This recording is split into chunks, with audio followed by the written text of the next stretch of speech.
two verses that Master recite before teaching, giving a teaching. This get chuntasha.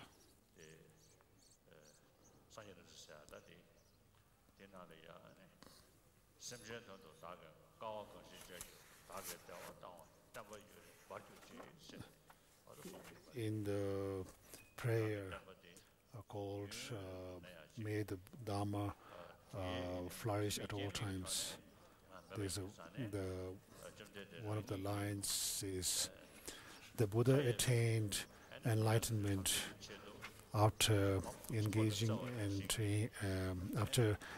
in practiced compassion and taking care,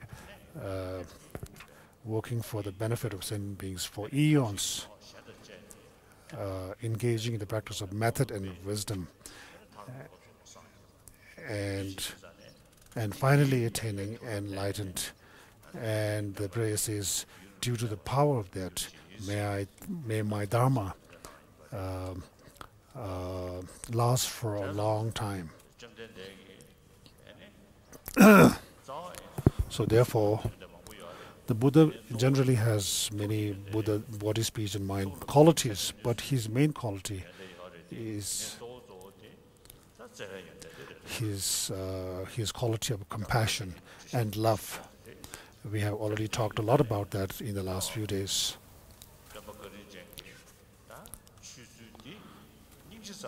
So the Buddha has the Buddha and his. It is said that the Buddha Dharma is a teaching system, a Dharma system of compassion, based on compassion.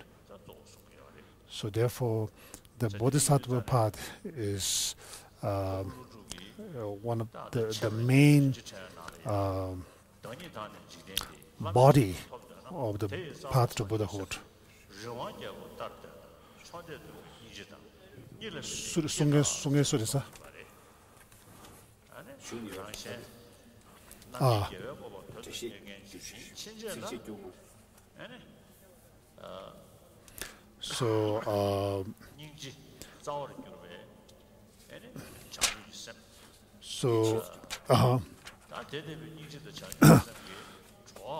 So in order to attain enlightenment, the path combination of bodhicitta and compassion, rooted in compassion and the non-dual wisdom. So these are the fundamental, the primary path, method, or the paths to attain enlightenment. So now in this Ratnavali text also we will come through practice of bodhicitta, the perfections, and the most especially the practice of exchanging oneself and others, and then the text which specializes in explaining the compassion, the practice of compassion, is Shantideva's Bodhisattvacharya, where it is said that all the good things in this world comes from the practice of compassion. All the negative things in this world, in the samsara, are results of negative actions, self-cherishing mind. If we look at in this world, from big international wars, global, down to conflicts inside families, all inauspicious things arise from self-cherishing mind. Even in one single family, if we want have harmony, happiness, trust, fun, up to global level harmony and peace And then not only this life, happiness and harmony in future lives, and ultimately, as the mantra Teata Gade Gade Para Gade Parasam Gade Buddhiso shows, to attain the path of accumulation, preparation, seeing and meditation, and finally attaining Buddhahood. All these things arise from the practice, from engaging in the practice of cherishing others. So if one one verse says that if one is always cherishes oneself, then let alone enlightenment and liberation, even in this life alone, one will never enjoy life and experience happiness. Always there will be conflict, unhappiness, pain, misery, and so on.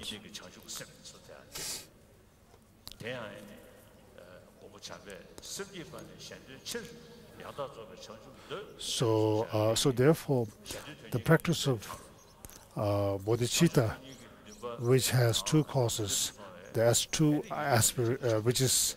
which comes with two aspirations: the aspiration to liberate all sentient beings, and the aspiration to attain enlightenment for the sake of liberating all sentient beings.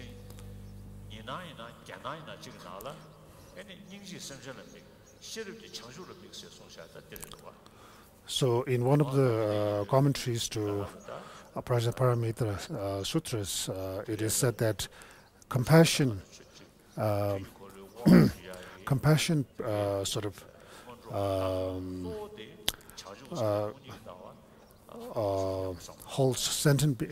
looks at sentient beings as its object, whereas wisdom holds the state of Buddhahood as its object.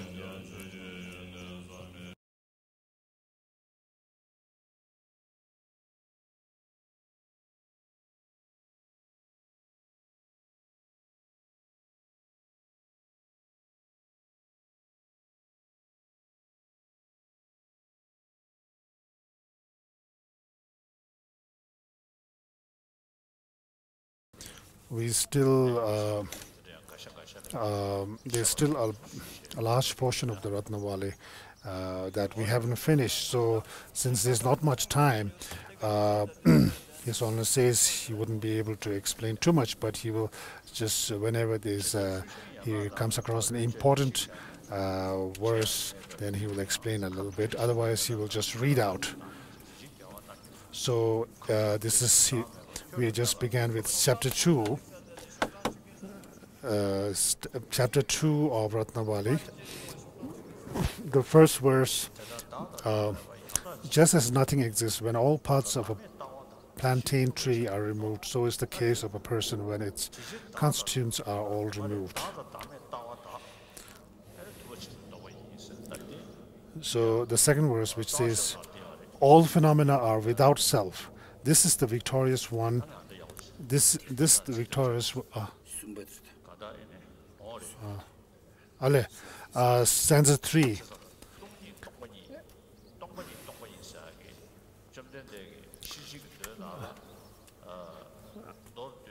As self and selflessness are not truly to be found,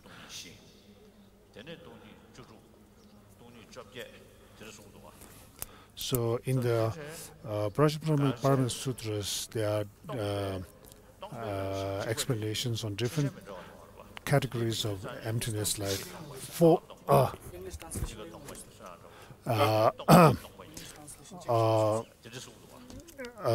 emptiness. So like 8 kind of emptiness, and emptiness of emptiness, like that. So emptiness itself is same. So this is something one has to think about well. when we analyze the object, we cannot find it. And we find that it is the object lacks inherent existence, which is emptiness.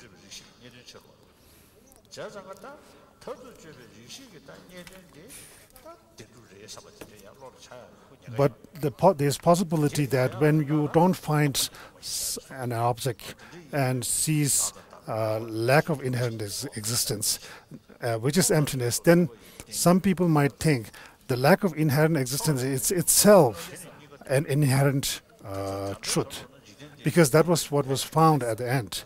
So this is what is being trying to refute here.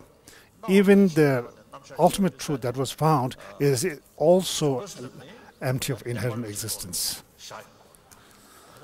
So when we say something is untrue, the untrue is itself a truth.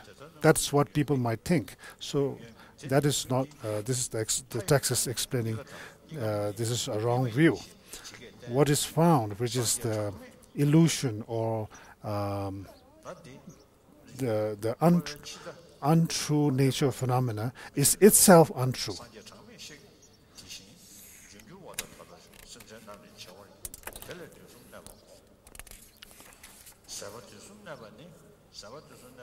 So we are in chapter stanza 8.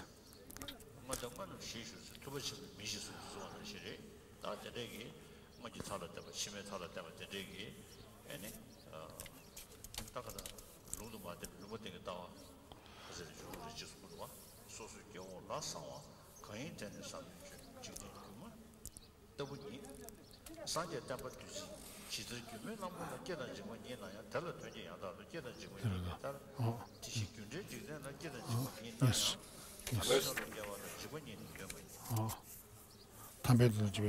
Stanza 11, like no, did it?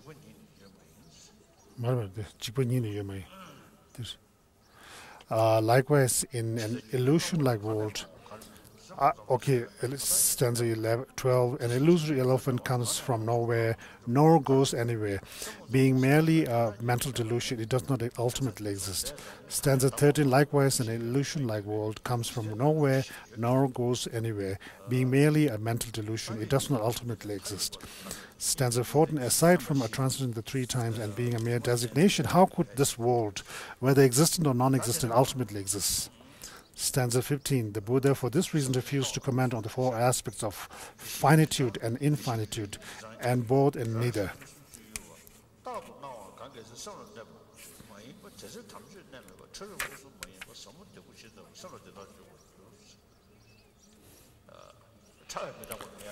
Stanza 7. Even, he only says, even subtle impermanence. If we don't analyze, think deeply, we won't understand, because we may have a general view that we may think generally everything is impermanent, but deep down there is something permanent. So this is a sort of a view that we may have. So even this is not true. Even at the subtlest level, all material phenomena, things are impermanent.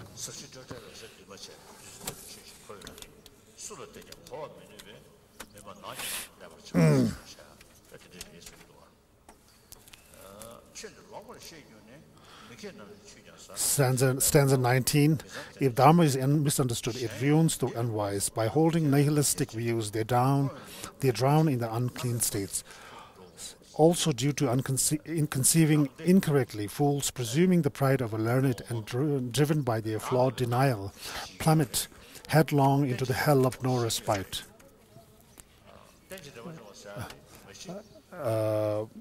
There's also a possibility that we accept selflessness, dependent arising, and doesn't accept creator.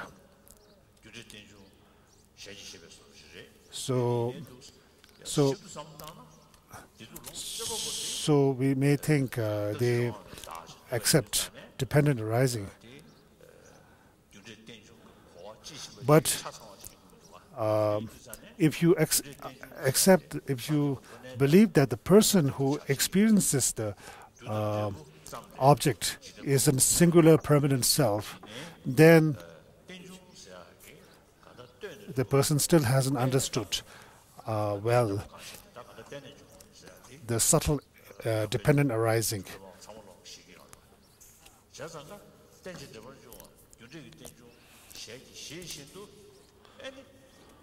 So even though there are some people who accept dependent arising, but still people there's possibility that there are some schools we believe that ultimately there's independent self.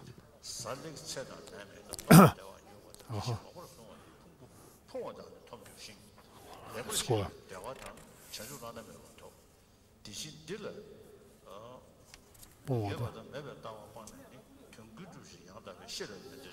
Stanza 23.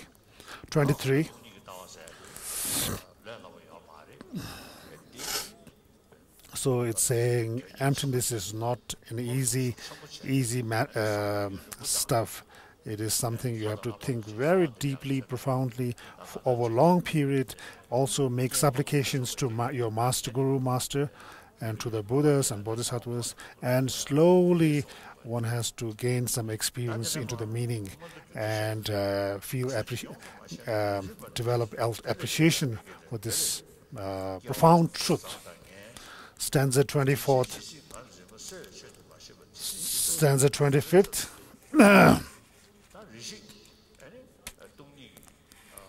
Stanza 25th, His Holiness says, even if one cannot gain a good appreciation of emptiness immediately, first one has to engage in the practice of generosity, ethics, and so on, which will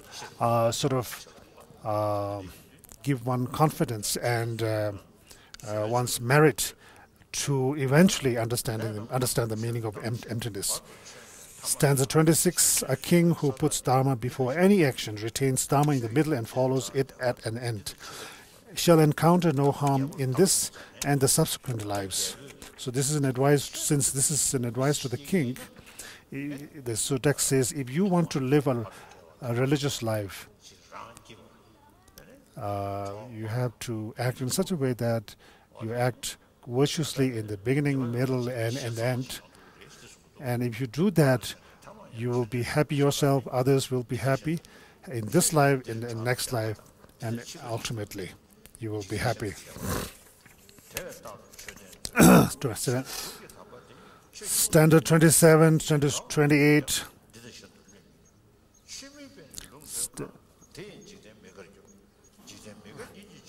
Stanza 29. 30. Worthless knowledge is a road to bad rebirth. How can one with unruly wisdom and irrevocably bent on deceiving others understand the worthiness of Dharma? Stanza 31. How can someone disposed to deceiving others be an observer of true approach? Because even after thousands of rebirths, it only leads to self-deception in many ways. Stanza 32.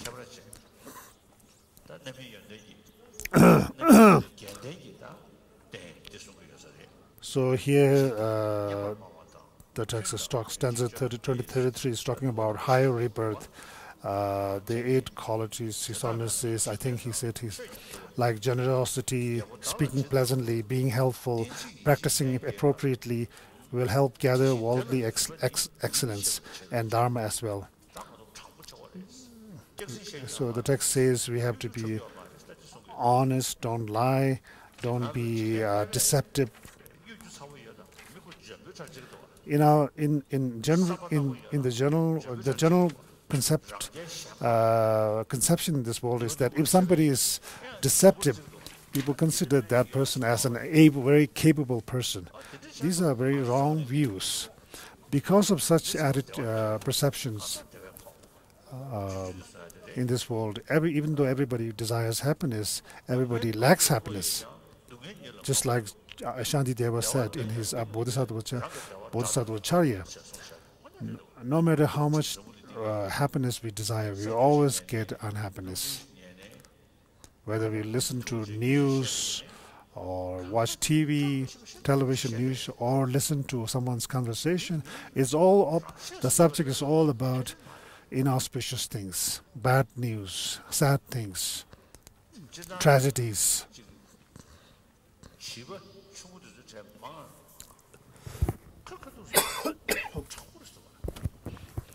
For example, instead we talk to children. It's more enjoyable because they talk straightforward, honest, innocent. Once I was in Switzerland in pathology. There are children from Palestine, Israel, and these children were playing with each other. Have are very innocent. But the problem is, as they grow up, then they get these notions of race, religion, wealthy, poverty, rich and poor. All these divisions, concept of divisions, arise in their mind. So this shows that at the bottom level, we are as social animals. We have this intrinsic, natural tendency of love and compassion. This is something biological. It's a biologically given gift.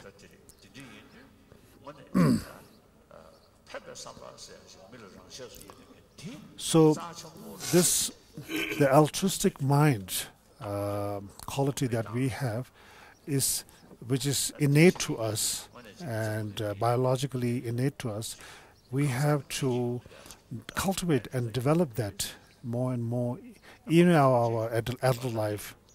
And if we can do that, this will be key to world peace and happy life. So just like I said just now, this verse from Shantideva,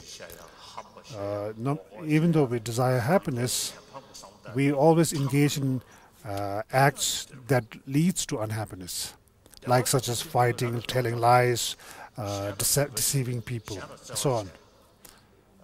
So instead, if we show respect to others, tolerance, love and compassion, then happiness will automatically come. But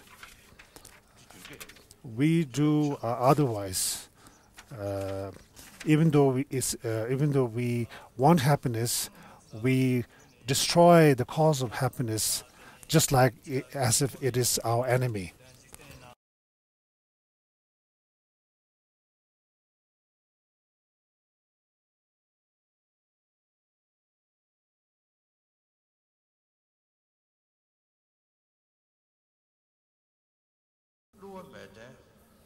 Stanza 35. Mere absence of falsity is not truth, for falsity is not what pure mind generates. Whatever solely benefits others is truth, while those not beneficial are in fact not. Stanza 36. Just as the faults of a king are acquitted by a single act of generosity, so does his avarice obliterate the qualities he may have accomplished. So the text is talking about leadership, honesty, far-sighted, unbiased. If you don't have selflessness, altruism, and not honest, then no one believes the leader anymore, because eventually everybody will know the truth. So the text is saying one has to be all the time transparent, honest, and then one also needs vision, farsightedness. So if you are thinking about the future, it's important not to think from one side only. You have to look from all sides, and then make a decision, which is what is called vision and farsightedness. That's what is being said here by Nagarjuna.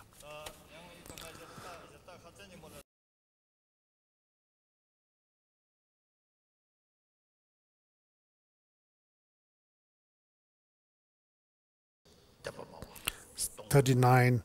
A ruler with four excellences, truth, generosity, tranquility, and wisdom, will be like the four excellent dharmas, praised by gods and humans alike.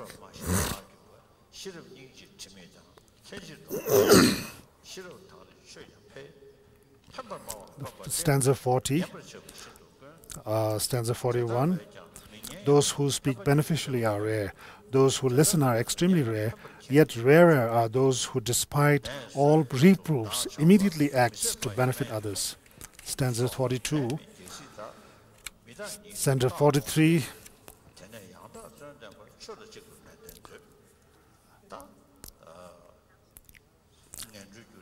So stanza 43 is talking about the causes of lower realms and impermanence. Stanza 44. 45.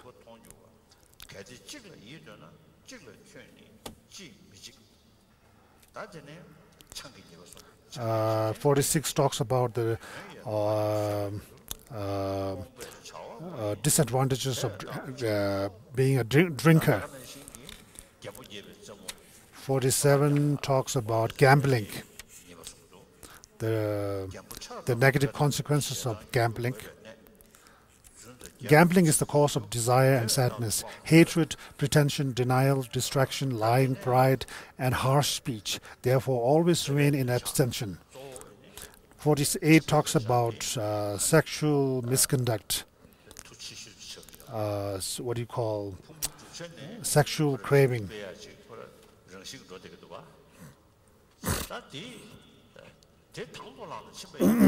So it says, if you embrace this, our sexual, biologically arising sexual temptations. So, since Nagarjuna is addressing his friend who is a male, therefore he's talking about being sort of attracted to the opposite sex, which is female, and its negative consequences. If the advice is given to a female, then the advice should be to the negative consequences of falling in, feeling attracted to male opposite partners. So therefore, here it's about the negative consequences of being attracted to female beings.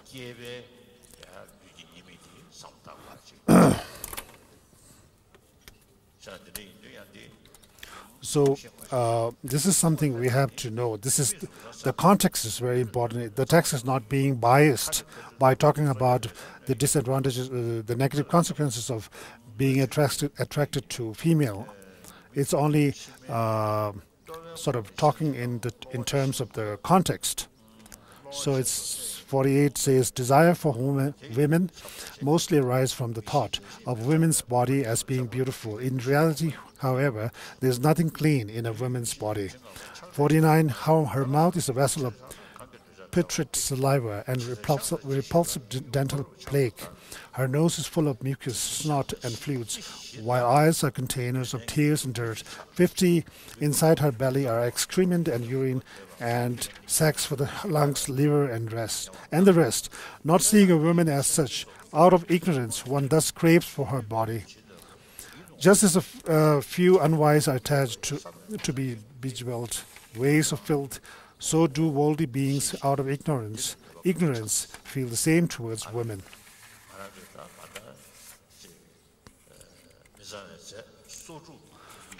In other words, the text talks about the 36 in sort of dirty ingredients.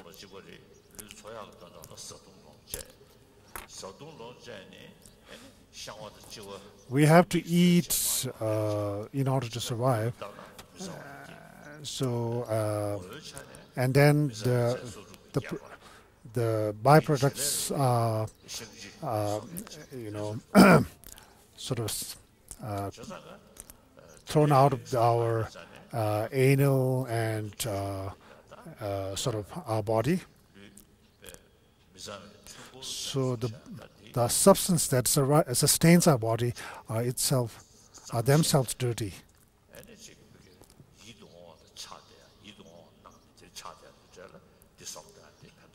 So if we are feeling attached to the opposite sex due to sort of not understanding the dirty, impure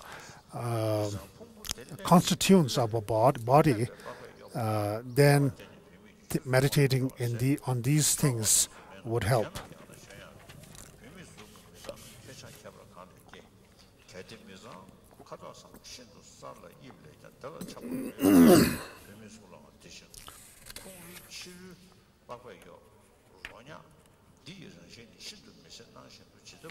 Stanza 59. Stanza 60.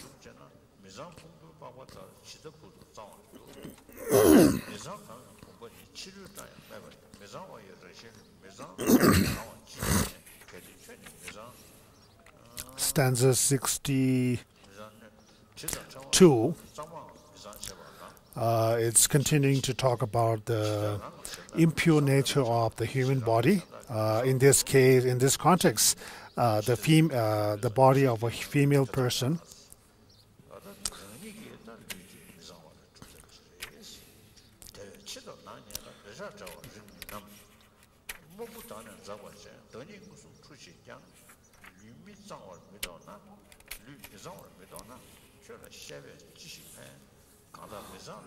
Stanza 66, stanza 67, stanza 68.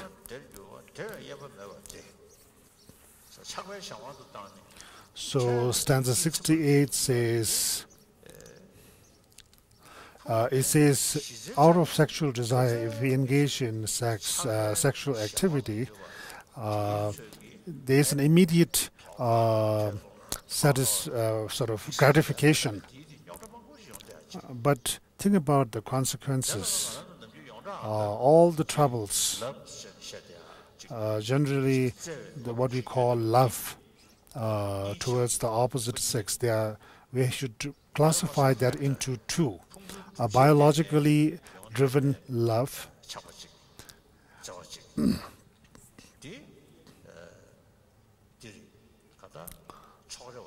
that is a biased love. The biologically arisen love is a biased love. It depends on how the opposite person sort of appears to you or reacts to you. So this kind of love is more it's more close, that is more biased towards the close circle of people which surrounds you, like your loved ones. Now, the other kind of love that is mentioned in most religions, that love does not depend so much on the reaction the opposite person response, or the response or reaction. In other words, response you get from the opposite people in return to the love you show them. But but rather this second love is sort of directed towards the person himself rather than his response. So this kind of love is more universal. It doesn't depend on whether the opposite person responds to you kindly or unkindly, or is thankful to the other people, are thankful to you or not. For example, we love ourselves because we want happiness. We do not want unhappiness. So we now turn that around and look at all sentient beings in that perspective. All sentient beings want happiness and do not want unhappiness. So this kind of love can be universal love, independent of whether the other sentient beings are responsive to your love or not. So animals cannot do that because they lack the intelligence faculty. So this is a distinction we must make. Whether it's Islam, Christianity, all those theistic religions. Also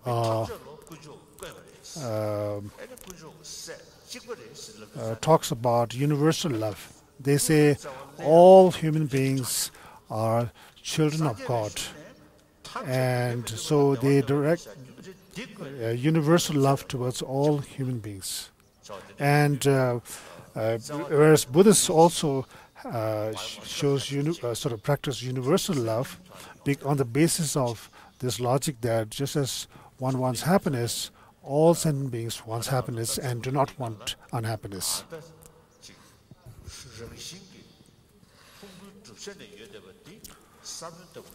So now what we can do is, what we should do is take this biologically driven love as the seed, as the potential, and then cultivate it into a more logically based universal love.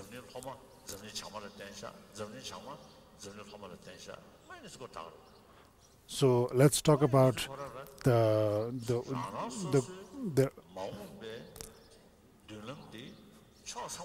globe, the earth, the world. The southern hemisphere depends on the northern hemisphere. The eastern hemisphere depends on the western hemisphere, and back and forth, vice versa. So if we think in this kind of interdependent nature of our global human family, then our whole, even today's scientists say that fear, hatred, such emotions kills our immune system. On the other hand, if we have love and altruistic emotions, the immune systems sustains better. So this is really true. From this point of view also, the spontaneous human nature, we can say, is being is compassionate, loving, kindness. If we can sustain these qualities, they can contribute to our health, hygiene, and even our longevity. So even with regard to our sexual desire, may give some satisfaction, but then ultimately it gives problems. So we have this biological desire, which of course gives some pleasure, but then it also gives rise to jealousy and a competitive feeling and so forth. And so what we are talking about when we say we need love is the universal kind of love, and particularly a love which can extend to our enemies, adversaries. So because someone actually is adverse to you, we call them enemies. And so if you have love, then universal love, then you can actually feel, think of or wish your own enemy to have happiness.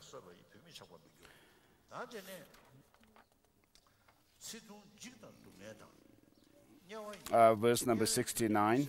70 short life, fear, suffering, rebirth in hell come from the dreadful cause, as their crew through hunting of animals always remain steadfast in avoiding killing.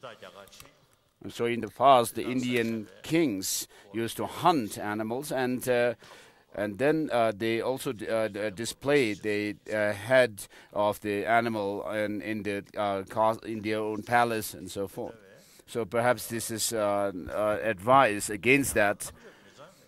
Like a snake spurting venom and with parts of covered in filth, so despicable are those that embodied beings.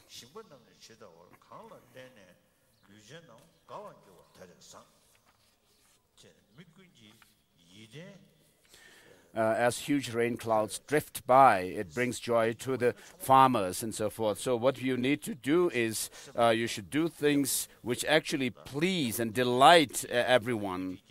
So the subjects, for example, should feel that the king is their hope and they can trust him. So likewise, admirable are those in whom worldly beings take delight. And then verse number 73 down shows the methods for definite goodness.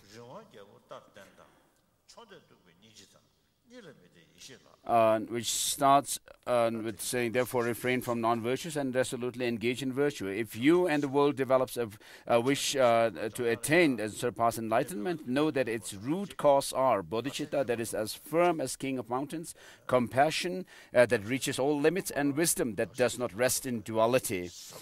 And so with regard to cultivation of bodhicitta, there are two systems or methods. One is the sevenfold cause and effect instruction, and then the other is equaling and exchanging self and others. For those practitioners with sharp faculty who are bright, then the second method is followed. So such a practitioner wishes to lead others to liberation and enlightenment, and therefore for that reason they wish to become enlightened for themselves. And so this kind of bodhicitta, this awakening mind, comes through compassion, and particularly the compassion where you actually want to save other sentient beings and from suffering and its causes. And in order for that kind of wish and determination to happen, you need to have the understanding of emptiness. And so for the practitioners of sharper faculty, they need first to develop the understanding and insight into emptiness, and in order to develop bodhicitta.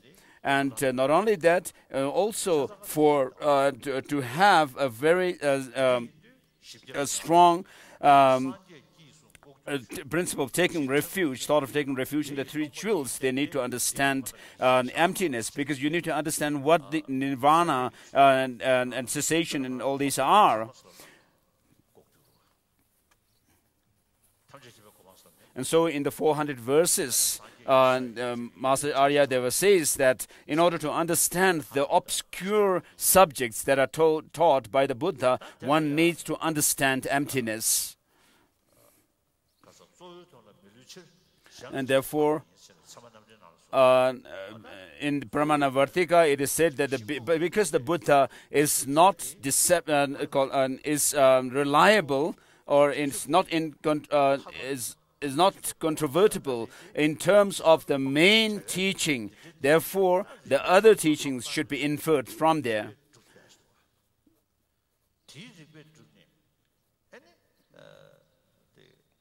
So with reason and logic, we can actually prove the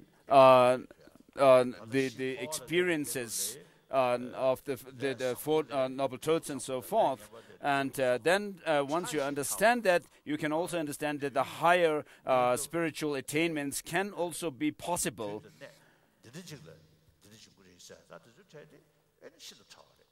And then there are teachings which are very obscure to us, where the Buddha says, oh, such and such things will happen in the future, like making prophecies, and also the very, the subtlest aspect of karmic working are very obscure to us, extremely obscure phenomena to us, and therefore, by understanding the main teaching pertaining to enlightenment, omniscient state of Buddhahood, which can be called proved through reason. And once you understand emptiness, then you will be able to see that it is possible for us to eliminate our negative emotions together with the stains, the residual stains, and become an omniscient one. And therefore, generally speaking, you can see how enlightenment and Buddhahood are possible, are possibilities, and in general, and particularly that they are possibilities for us to attain them.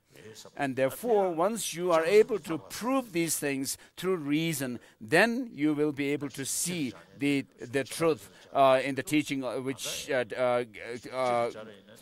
deals with the very hidden subjects.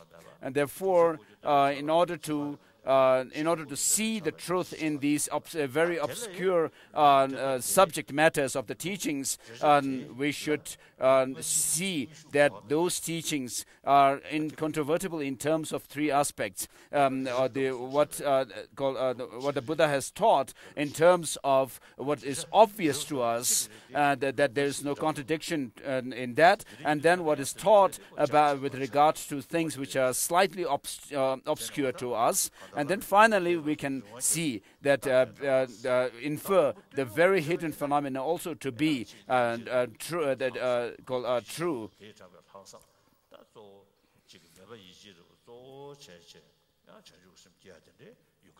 So, of course, those who are of inferior faculty can generate and cultivate bodhicitta through an effort and through imagination and with wish. And so the main disciple of the Buddhas are, with regard to this kind of practice of bodhicitta, are those with sharper faculty. And so compassion that reaches all limits means universal compassion, and then wisdom that does not rest in duality.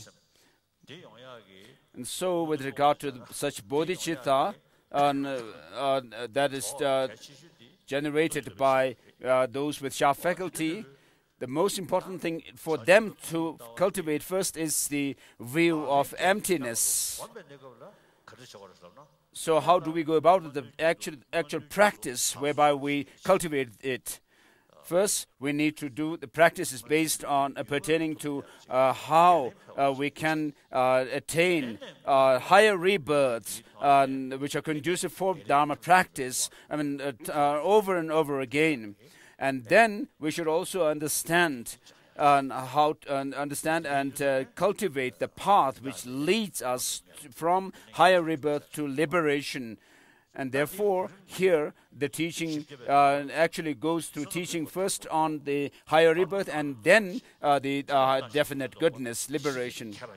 And in the 400 verses also, it is said that first,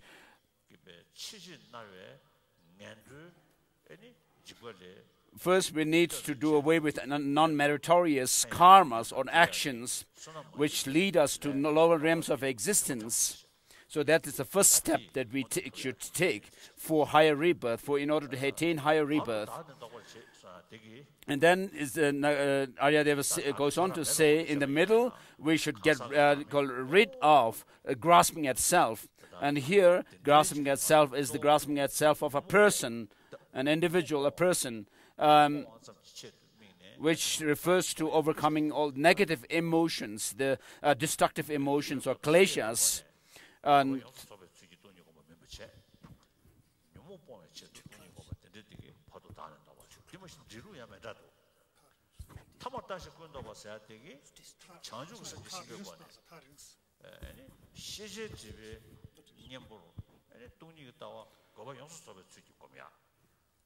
Okay.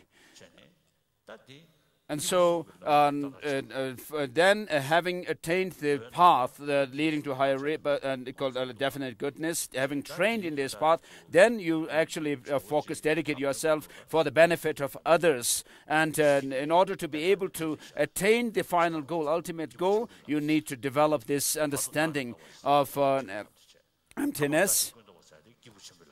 And so Arya Deva's line where, in the 400 verses where he continues saying that in the end one should get rid of all the wrong views, refers to understanding emptiness, the lack of independent existence and things.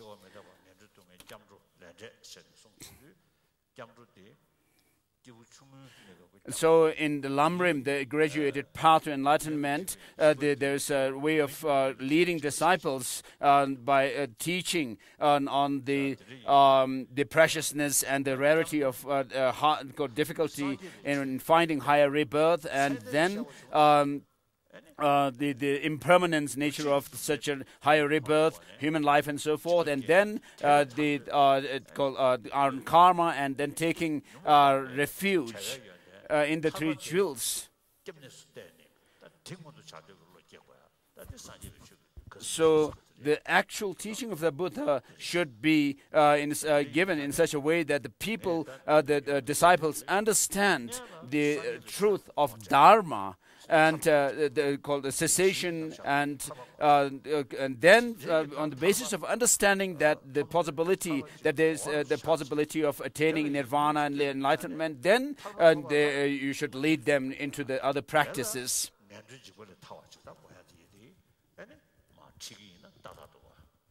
And so one should introduce first liberation or nirvana, and then having introduced it, then let the disciples to take refuge in the Buddha, Dhamma, and Sangha, and then in order to be able to do that well, then you should give teachings on the preciousness of this human life, and to overcome the attachment to the pleasures of this life, and then to let them to overcome the pleasures of the attachment to the pleasures of next life, and so forth. So otherwise, without seeing reason for taking refuge, and of course, even it would be like following atheistic religions, who also have single-pointed faith in their own God or the Creator. And so they have such an intense and powerful and strong sense of taking refuge in their own God. And when they do so, they even shed tears.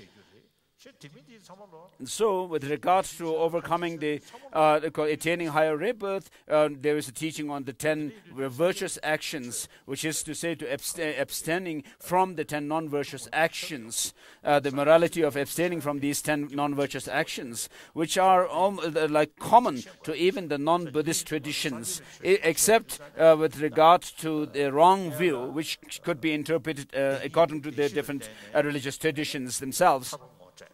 And therefore, first give teachings on the two truths to introduce the liberation,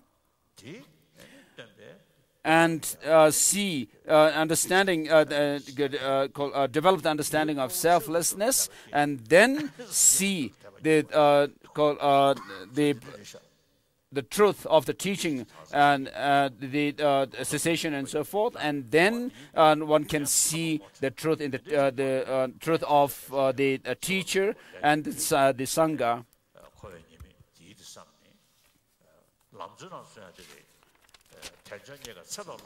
And then one can lead the disciples to understanding of, through the teachings on the preciousness of this life and the human life and so forth. The preciousness of human life and the rarity of finding such a human life, which is said in the three principal aspects of the path.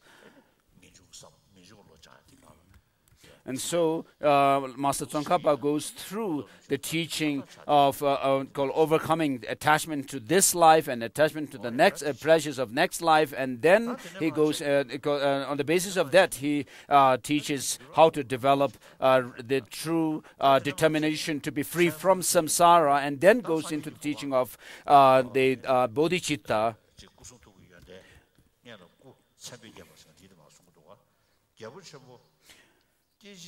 And then verse number 75 down shows the 32 major marks and of the Buddha.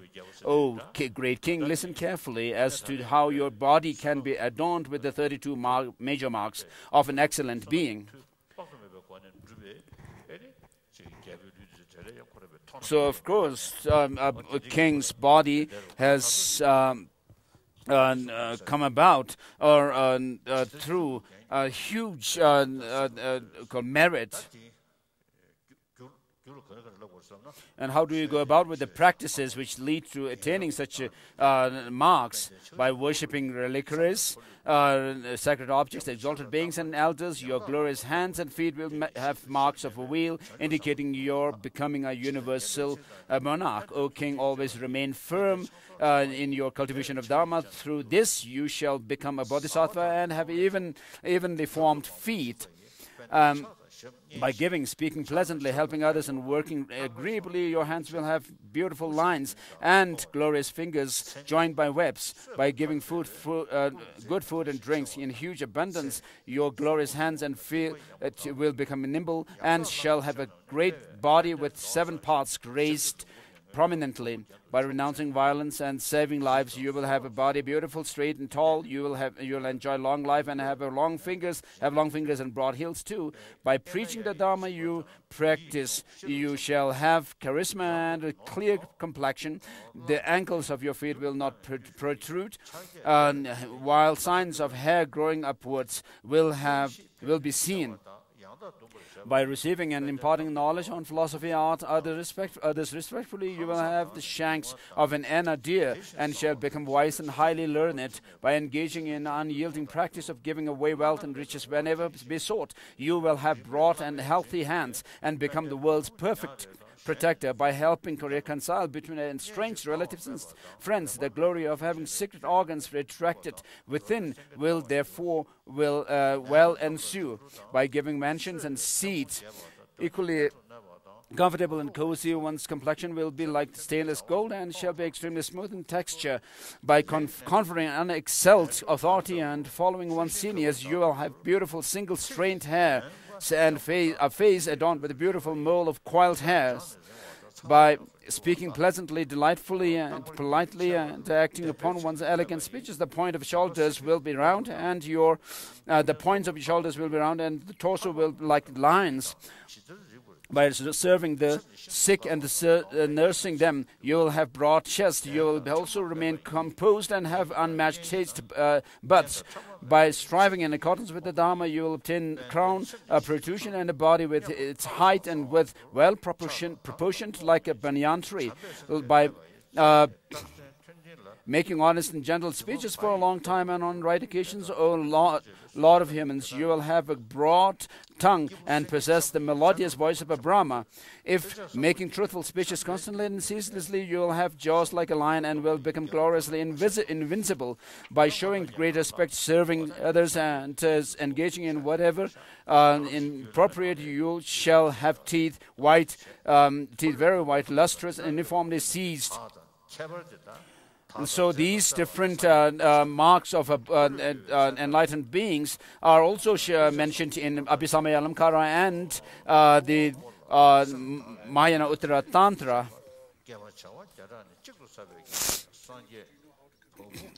So even merits collected over a span of 100 billion eons do not suffice to produce a single strand of a Buddha's hair.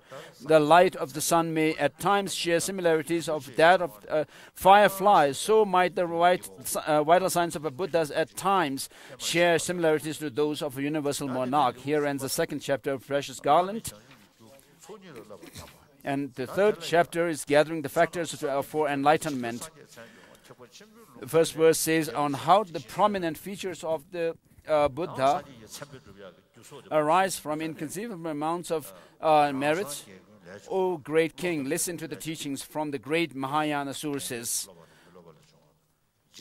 So merits derive from solitary realizers and those of learners, non-learners, Shravakas and Pratyeka Buddhas, referring to as well as all sentient beings are as infinite as universe, yet from 10 times as much as these a single hair pore is produced, and all pores of the Buddha arise in a similar manner. From 100 times the merits needed for producing all hair pores, a single exemplary mark is thus said to arise. O king, by accumulating as much merits, one successfully develops a single exemplary mark. This continues on up until 80. So these are going through the 80 different marks, minor marks of the Buddhas. From 100 times the merits needed to develop 80 exemplary marks, a single major sign of Supreme Being is thus held to arise. From 1,000 times the vast merits that produced the 30 major marks on an urna, a mole coiled hair, which is like a full moon, will be is well produced. From 100,000 times the merits that produce the mole of coiled hair, and Ushnishad, the protrusion crown, and an impeccable crown protrusion of the great savior is well produced. From 10 million times 10 millions of merits that produce the crown protrusion, a conch like throat of Dharma, of the wilder of 10 powers is produced. Even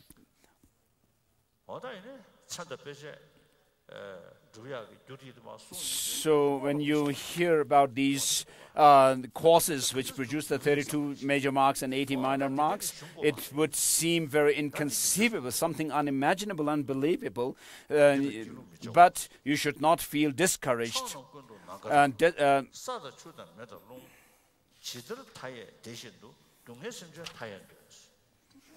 So it says space, earth, water, fire, and wind in all directions are infinite, and so are suffering beings said to be equally infinite. Through Bodhisattva's loving compassion, it is certain for these infinite beings to be released from suffering and led to the state of enlightenment, Buddhahood.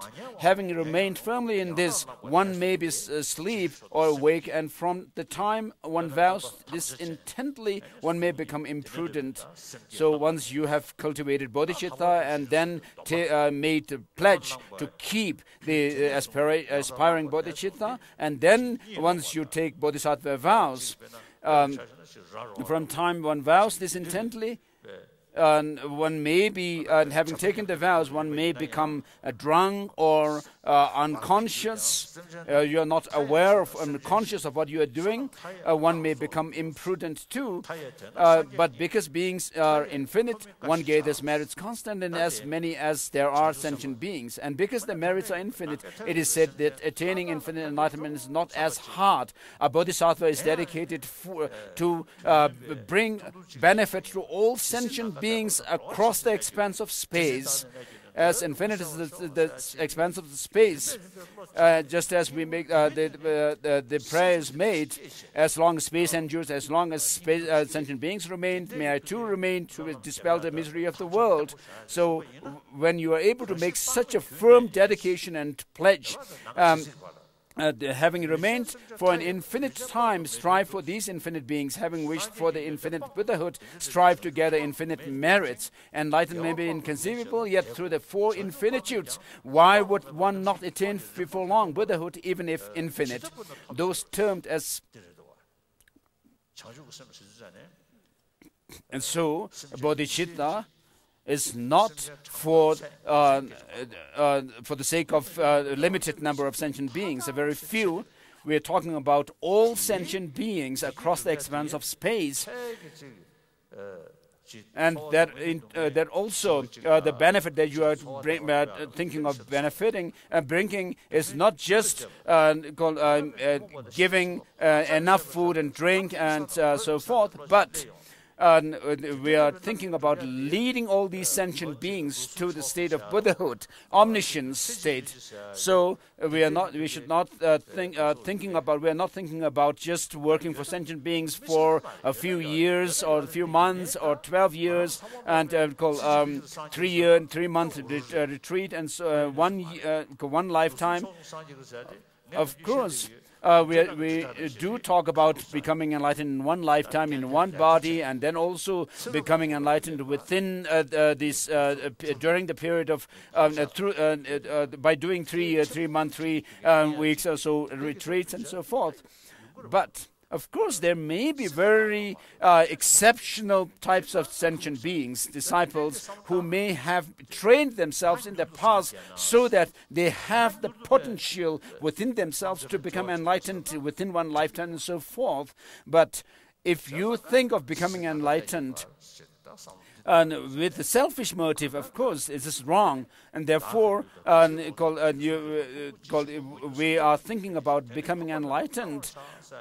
As long as space, we make this kind of pledge and prayer, as long as space remains and so forth. And Master Nagarjuna also has made this prayer that may I be sustenance for all the sentient beings until the end of space. And also, Master Nagarjuna has made the prayer that even if one sentient being remains in samsara, may I also remain, even after becoming enlightened, remain in the world to liberate them. And then in Bodhisattva Charya Avatara, also makes a prayer for becoming the sustenance for all sentient beings, like this infinite space, infinity like the space. And then Master Shantideva goes on also to say that which intelligent one would despair to ride the horse of bodhicitta, which leads one from bliss to bliss. Of course, it's very difficult to cultivate, to have, to develop this bodhicitta. Of course, once you develop it, then that is the onset of happiness, lasting happiness for one's self and others, and that also serves the purpose of one's having met with the Dharma. And you are not thinking about selfish motive, but you are thinking about, not thinking about short-term benefit, but you are thinking about benefiting sentient beings until the end of space.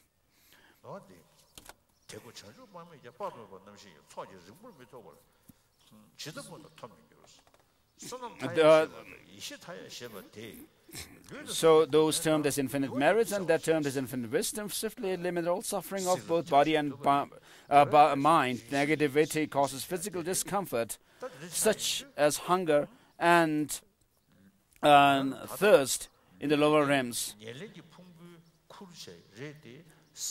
So while wandering in samsara and feeling tired, bodhicitta is like giving shelter to you that soothes you. And so this is what is being referred here, such as hunger and thirst, lower rebirths, while by the merits of abstaining from negativity, one will not experience these in other rebirths. Ignorance causes mental suffering and attachment, aversion, fear. One will not experience these in other rebirths. Ignorance causes mental suffering and attachment, aversion, fear, and desire. Of course, our physical suffering comes from negative actions, and when you actually cultivate and collect lots of huge merit, then you can have a physical body which is without such pain. So even if you may be amidst all kinds of troubles, and you will not be disturbed mentally deep down. So this is what is said. So one will not experience. And yet, by understanding this lack of true basis, one swiftly eliminates them all. And so our attachment and anger come from ignorance, which is a totally distorted perception. So once you actually destroy all objectification of things, thinking and understanding that nothing really exists the way they appear to me, so by understanding this lack of basis means that destroying this objectification of things, when neither physical nor mental pain cause them discouragement, why would they be disheartened to lead beings from within the realms of this universe? When even brief sufferings are difficult to bear, what need is be said about the prolonged ones? Yet, even if for infinity, what harm could befall on me, the one who is happy and sees no pain? And so, just like we say, just as long as space remains and so forth, such a one has no physical pain, and how could there be any mental pain? Out of compassion for world suffering, they remain behind for a long time. Thinking Buddhahood takes even longer. Wise ones do not feel discouraged. For the sake of virtue and eradication of faults, they always strive towards it. Realizing attachment, aversion, ignorance as non-virtuous thoroughly eliminates them. Seeing non-attachment, non-aversion, non-ignorance as virtuous, respectfully training them.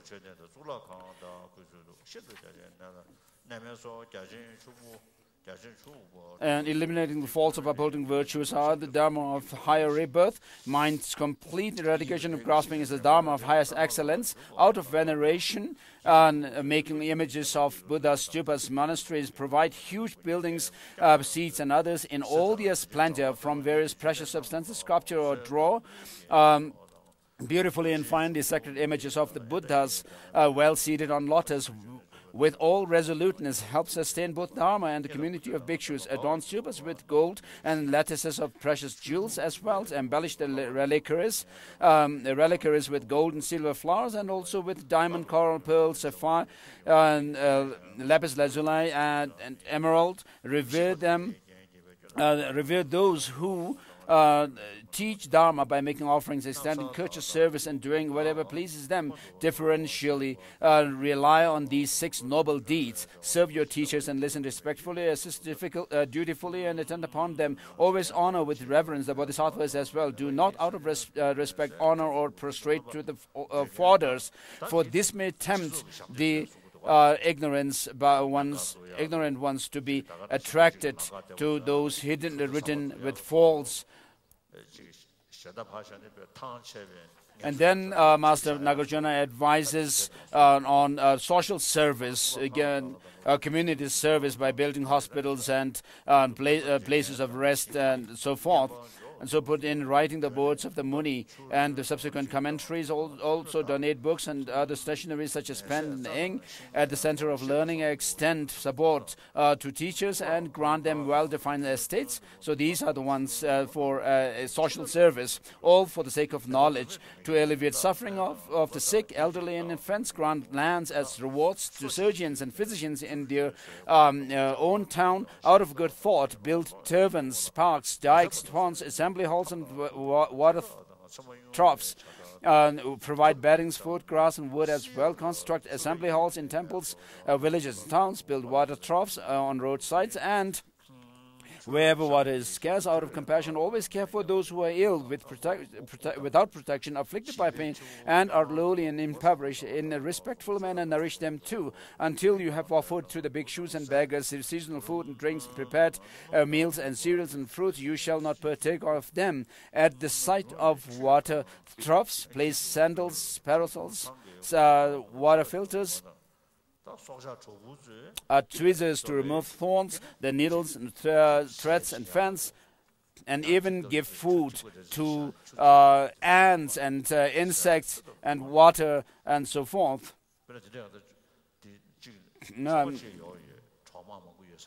So verse number 49 says, employ ripe people to routinely place. So there are certain practices where you put some water in container, food and drink, and then recite a mantra and blow on those foods to help the sentient beings. So employ reliable people to routinely place food and water, molasses, and heaps of grains at the openings of ant hills. Before and after partaking of meals, always arrange food in your own way for hungry ghosts, dogs, ants, and for birds and others as well. And when there are also natural disasters or wars and conflicts where people are afflicted and impoverished, they should also be helped. So wherever there are wars and battles going on, of course, we should help. This is what Master Nagarjuna said. We see aids being given in around the world where there are wars going on, when refugees are fleeing their countries.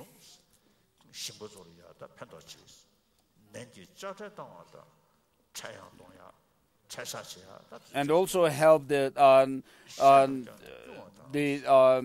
farmers by giving seeds, and also reducing the tax on their produce and so forth.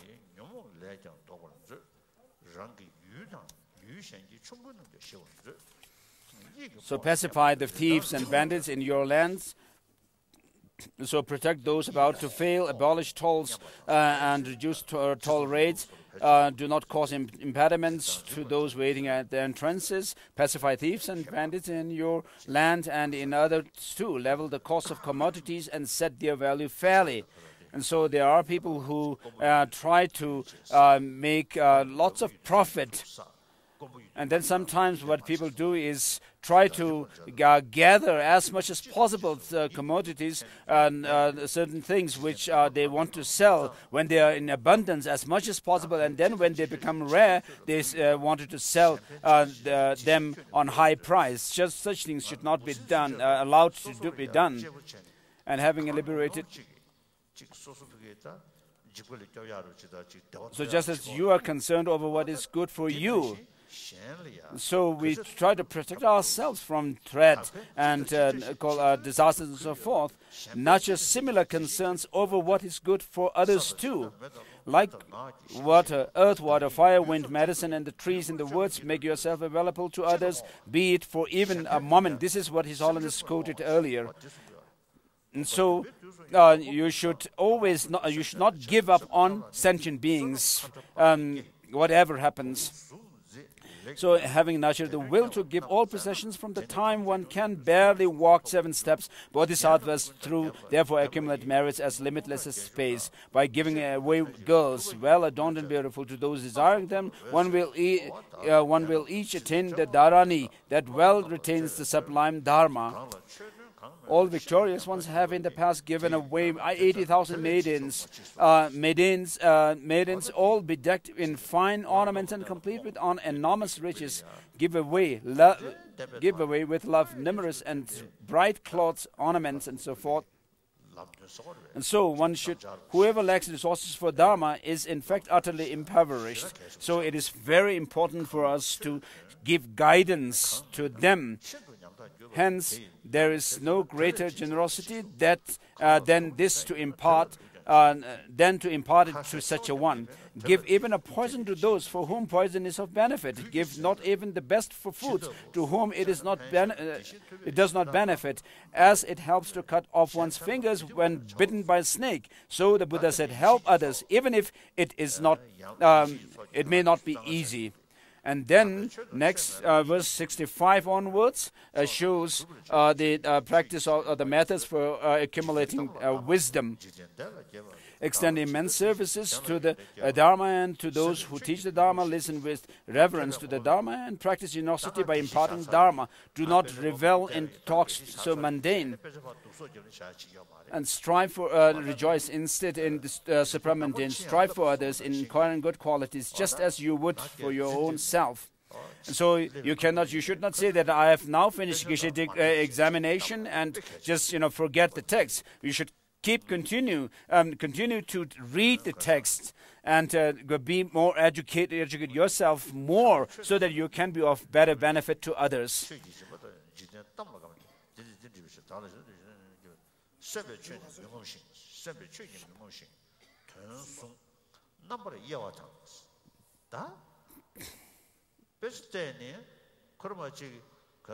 So after having studied the text, I mean, you should not be like someone just reading a scripture. What one should do is actually give thought to what you have studied, and over again. Some people have, of course, as I said, that they have read the Kanjur over 20 times or so, but when it comes to really understanding the meaning, and if they don't really understand it well, then it's not that much benefit. And then there are people who read the 8,000 verses of Prajnaparamita. If you could read them by understanding the meaning, it would be very good. I gave the oral transmission of Vajrakata Sutra in Sanskrit. So what it teaches is very profound. So we have to understand the meaning of the Vajrakata Sutra. For that, we need to also understand the fourfold emptiness, which is taught in the Heart Sutra, where it says form is empty, through to emptiness, also not called devoid of, not other than form. And so, if you can understand the meaning of these sutras, it would be really good, because without understanding, you cannot make real transformation within your mind.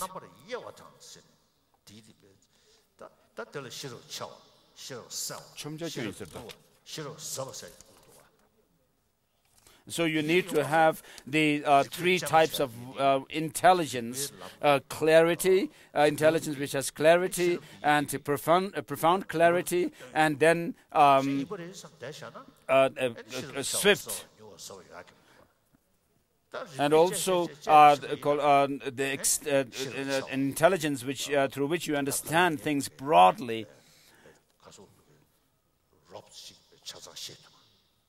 And so when you have this kind of intelligence, you will be able to understand some things quite a bit.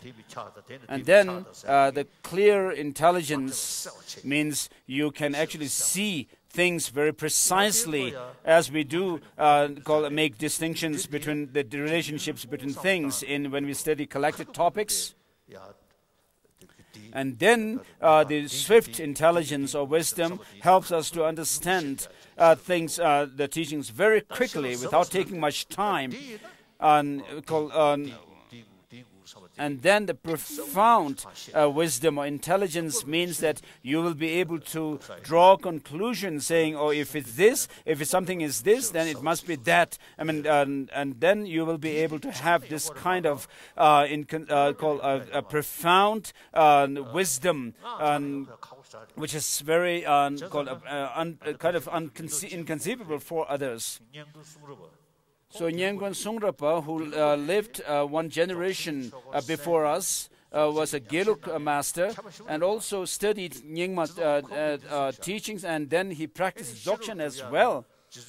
And so he has said that in order to cultivate wisdom, rather than doing a retreat on Manjushri and reciting his mantra, if you just do 1 month of study of the collected topics, that would be much effective for developing wisdom. You should actually give work to your own mind, your intelligence, and then increase the intelligence and wisdom. Therefore, we consider all over the world education to be very important. So it's not something like following custom, because people see the importance of education and they emphasize it.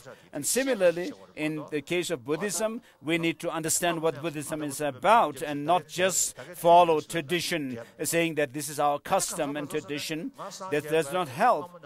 And if you do that, then you would have to say that I don't need to really become enlightened. I'm really happy. I have everything, all the necessities in life, and I can live happily. So what we are is we are under the enslaved by our negative emotions. And in the dialogue between true grasping at true existence and selflessness, this grasping at true existence says that I'm really helping you with your livelihood, your fame, and so forth. And so we more or less live our life with the help of these two, the self-grasping attitude and self-cherishing attitude.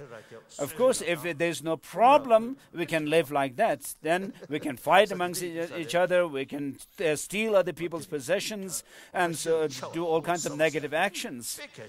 Therefore, it is very important to develop these 4 types of wisdoms. For that, you need to study.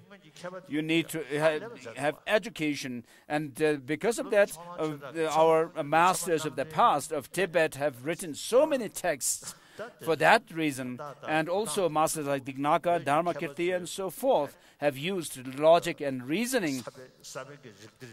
And on the basis of that, by studying these, our Tibetan masters like Chapa Choje Sengye also devised the logic, dialectical debate, and then also as Sakya Pandita wrote his text on treasury of logic and epistemology. So these are our pride. If we say we are following the Tibetan followers of Tibetan Buddhism, I mean, it would be really good to understand this. Then you would really be meaning what you claim to be. Otherwise, just doing rituals and we can go about with that, which is at least better than nothing. So Sakya Dungse Rinpoche, who has come here, of course, traditionally, the Dungses, the Sakyas, sons of the Sakya throne holders sit at the beginning of the row in the pujas, and then they actually play the drums and these musical instruments and so forth. But this today, you are not doing that. You have really done good study of the Dharma, and so which is very good. So otherwise, there are many lamas who have no real knowledge of the Dharma, but sit on high thrones, which is not real benefit. So if you have really come as an incarnation, then you must actually leave a legacy by actually having learned the teaching and being able to give teachings to others, so that you are knowledgeable in the scriptures and also experienced. And therefore, it is very important to understand the Dharma through the 3 processes of rejecting others' positions, establishing one's own, and then rebuttal of others' criticisms.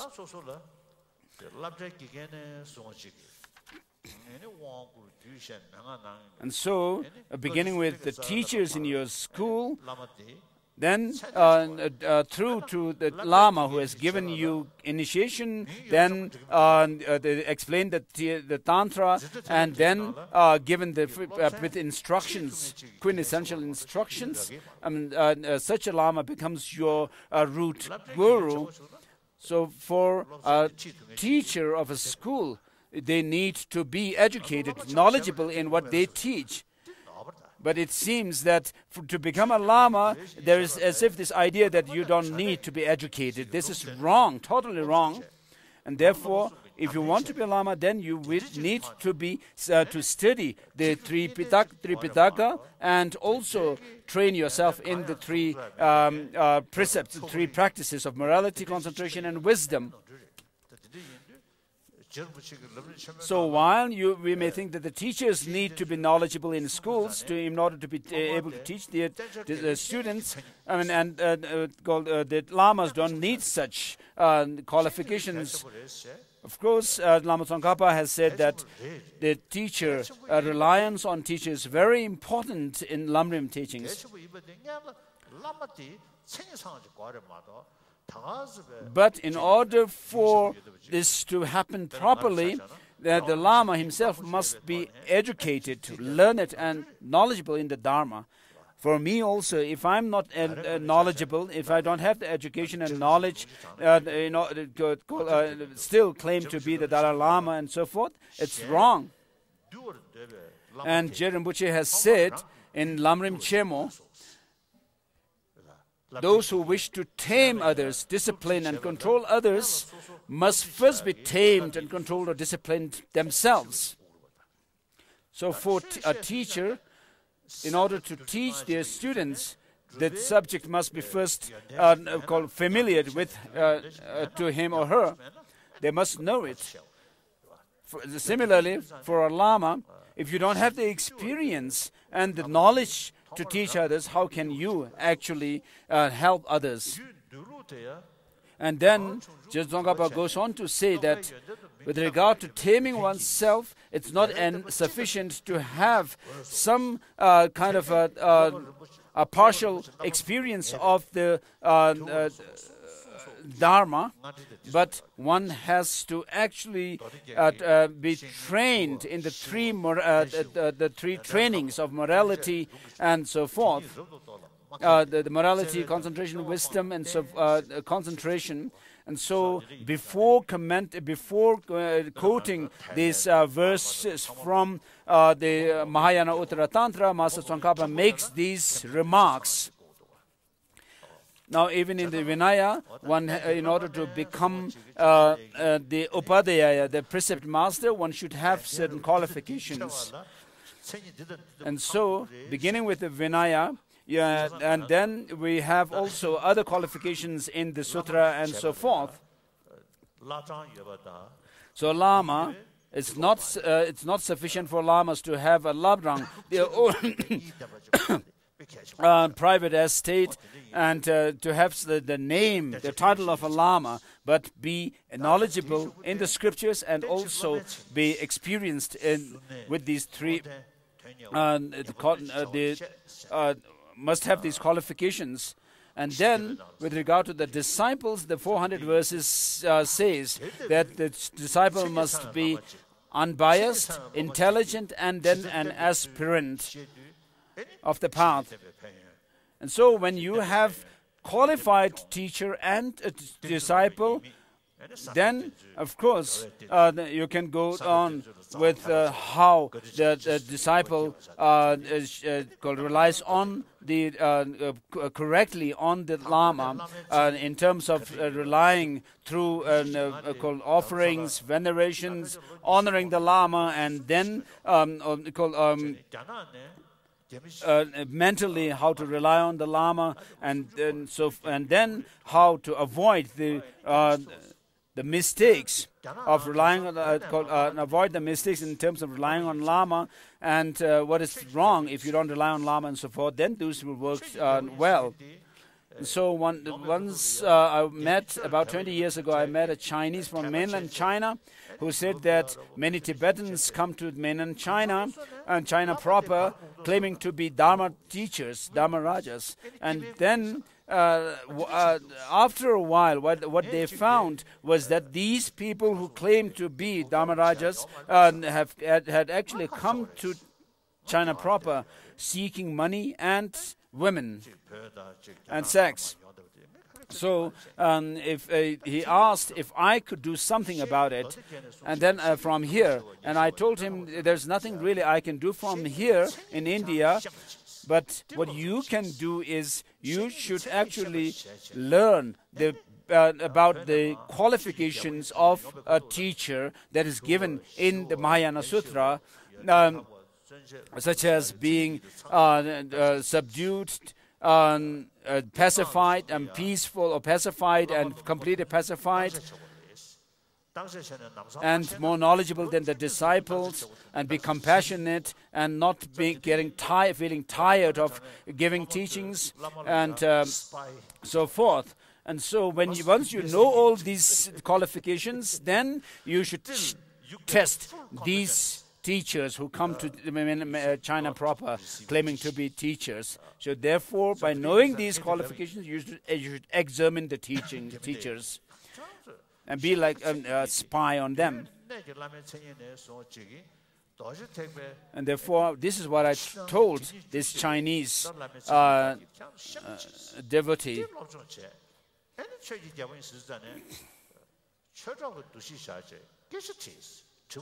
And so when people come to China proper, don't consider them right away as your Dharma gurus, but just consider them, regard them as Dharma friends.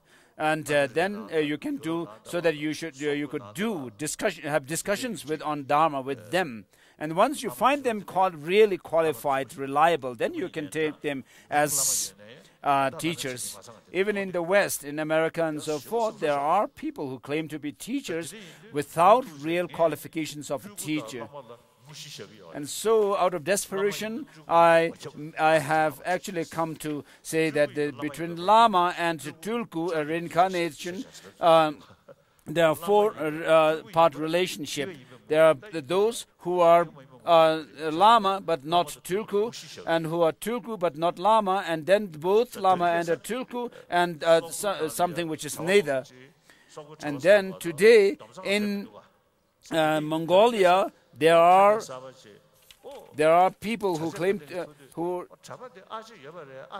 in Mongolia who are in robes but without monastic vows. They have wives, and therefore we have a new term that has evolved because of this. Monks, a monk with wife. Are you a monk with wife or monk without wife? You have to. We have to ask such things these days. These are signs of decline of the Dharma. So Master Vasubandhu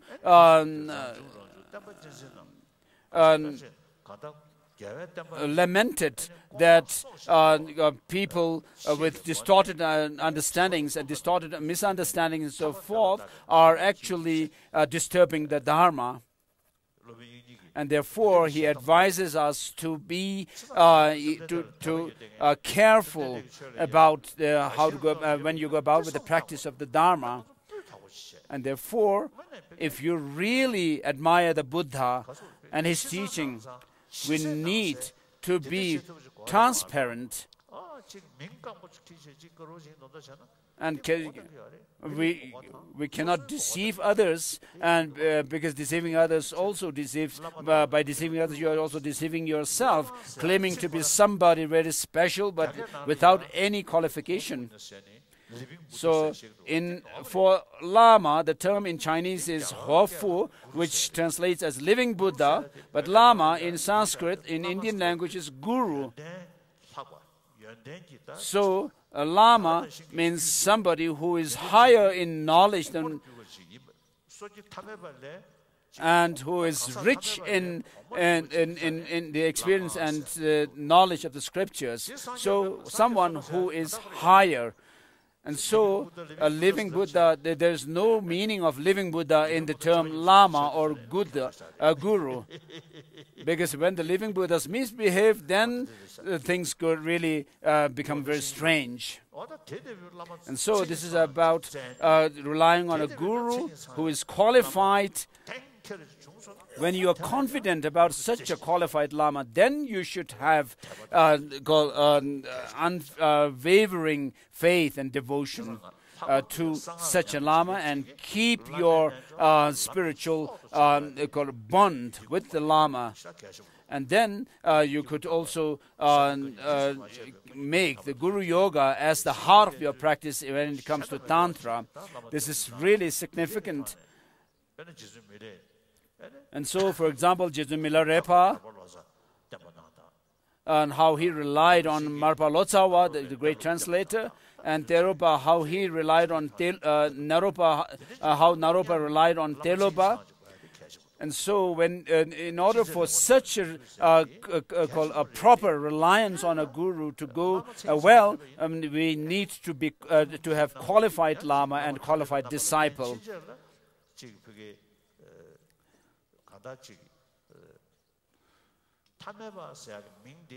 So, of course, even if a Lama may be enlightened, but he shows in the form of an ordinary being. And showing up in the form of ordinary being means that the Lama actually assumes to have all the faults that we ordinary beings have. And so, because of this very fact, then we are able to have access to the Lamas. Asanga was said to have meditated on Maitreya for many years. Despite those many years of arduous practice, he was not able to have vision of Master Maitreya. But then, as soon as he developed this intense compassion, he was able to have vision of Maitreya because of having purified negativities.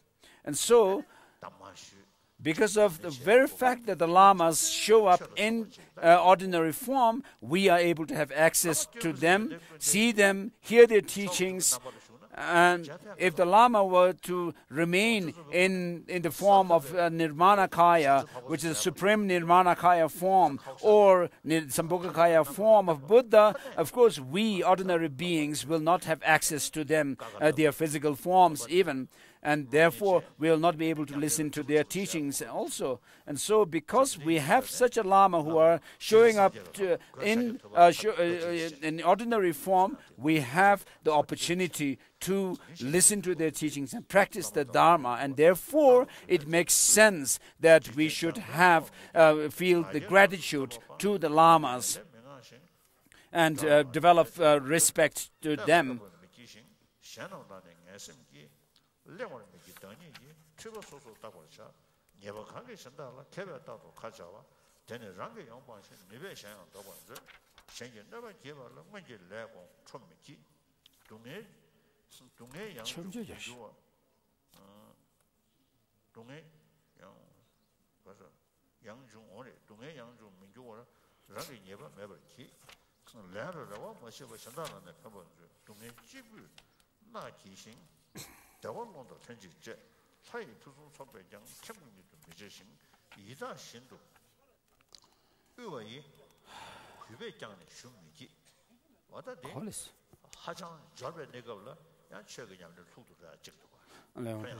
Verse number 73.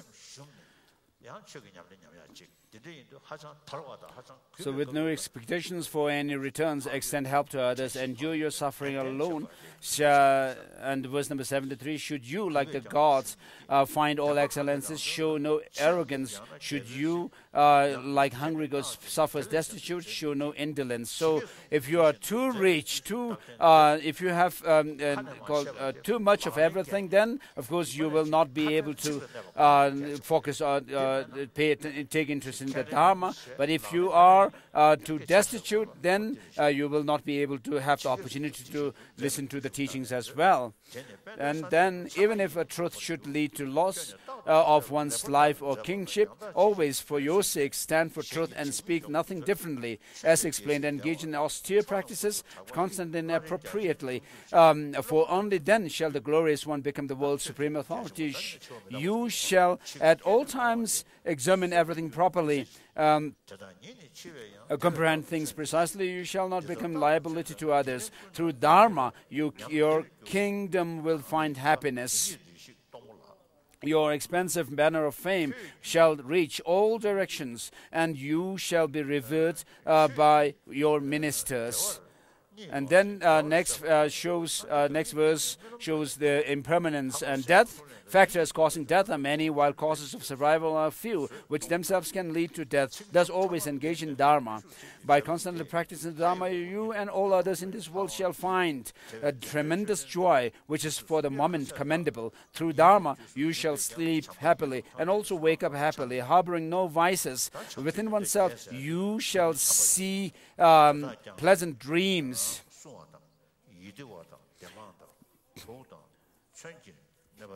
And then verse number 84 downwards shows the 8 different qualifications. of love or loving kindness. You shall be loved by gods and humans and be protected by them all as well. You shall find mental happiness and others and other happiness too, and remain immune to poison and also weapons. You will effortlessly accomplish your goals and will be born in the realm of Brahma. Even if you do not find liberation, you shall still gain these 8 qualities of love. If you inspire beings to develop and enhance the wish for enlightenment, they will always attain the mind of enlightenment that is as firm as the king of mountains. Through faith, you shall not fall into leisureless states. Through discipline, you will migrate to better states. Through familiarization with emptiness, you will develop non-attachment towards everything. Through non-deviation, you shall attain mindfulness. Through contemplation, you will gain wisdom. Through respect, you will comprehend meanings. By protecting Dharma, you will become wise. By eliminating obstructions, while listening to or preaching the Dharma, you will find companions in the Buddhas and swiftly accomplish your goals. Through a non-attachment, your wishes shall be fulfilled. Through non-miserliness, your possessions will increase. Through non-pride, you will rise in prominence. Through forbearance in the Dharma, you will attain the Dharani. By offering the 5 essences and granting protection to the fearful, you shall become immune to evil forces and become supreme among the powerful ones.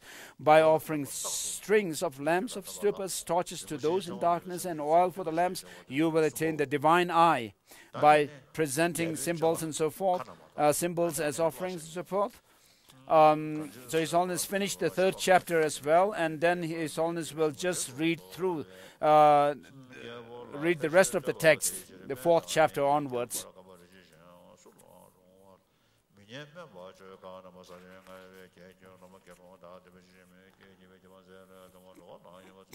So what is inappropriate, appropriate or inappropriate is hard to discern.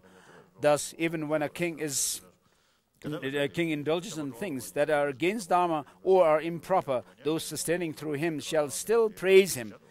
When it is hard to speak to anyone else of something unpleasant yet helpful, what need to be said of a monk like me to speak to you, O ruler of the great land? But for you to act nobly and to care for all beings, only someone like me can dare speak of things that are unpleasant yet beneficial. Whatever is true, pleasant, meaningful, and suitable, one must to the disciples lovingly tell. This the Blessed One said, and I too shall speak to you of these. If one remains steadfast, even when words non-spiteful, truthful or flattering are uttered, consider such a one as worthy of listening, like clean water for ablution. Whatever helpful words I have said to you in this life and the others, know them well to do whatever benefits oneself and others. If you do not give away the things well acquired through your generosity to beggars in the past, then due to ingratitude and attachment, you shall not attain wealth even ever again. A potter in this world, when not paid, can't be made to carry goods, but the beggars and the poor, even when not paid, carry into our next lives 100-fold more. Always take delight in noble thoughts and in noble deeds as well, for it is from actions that is noble that noble effects of all kinds ensue. O King, establish centers of Dharma and install images of 3 jewels. The 3 jewels that draw fame and glory, which lesser kings cannot even fathom. O King, it is wiser not to establish the centers of Dharma that do not horripilate the wealthy kings, for it brings no fame, even after death. On finding things magnanimous, avoid arrogance and instead develop joy over your magnanimity. For the inferiors whose joy have diminished, use all your resources for their sake. As you give away all possessions and wander helplessly elsewhere, all that you do for Dharma shall come to you as you may. And so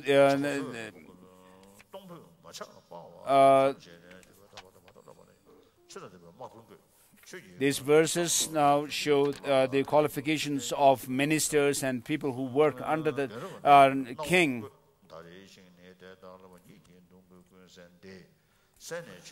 Such as for generals, verse number 24 says, for generals, appoint those who are generous, free of attachment, courageous and gentle, moderate in utilization of resources, steadfast and forever conscientious and virtuous. For chieftains, appoint elders who are inclined to Dharma and sincere, skillful and understand all tasks, are erudite in the fields of sciences and are well organized, impartial and affectionate. Every month give ears to their reports of the incomes and their sources too. Having listened to them, instruct well on what to do for centers of Dharma. If you rule for the sake of Dharma and not for fame and or pleasure, it will yield immense fruit, or else it shall be pointless. O king, when in this world beings often harm one another, so listen to how you can rule and follow the Dharma too.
So, with regard to happiness, if we only think about physical bliss or pleasure, there's not much meaning to it. What we think about is the bliss or happiness within the mind.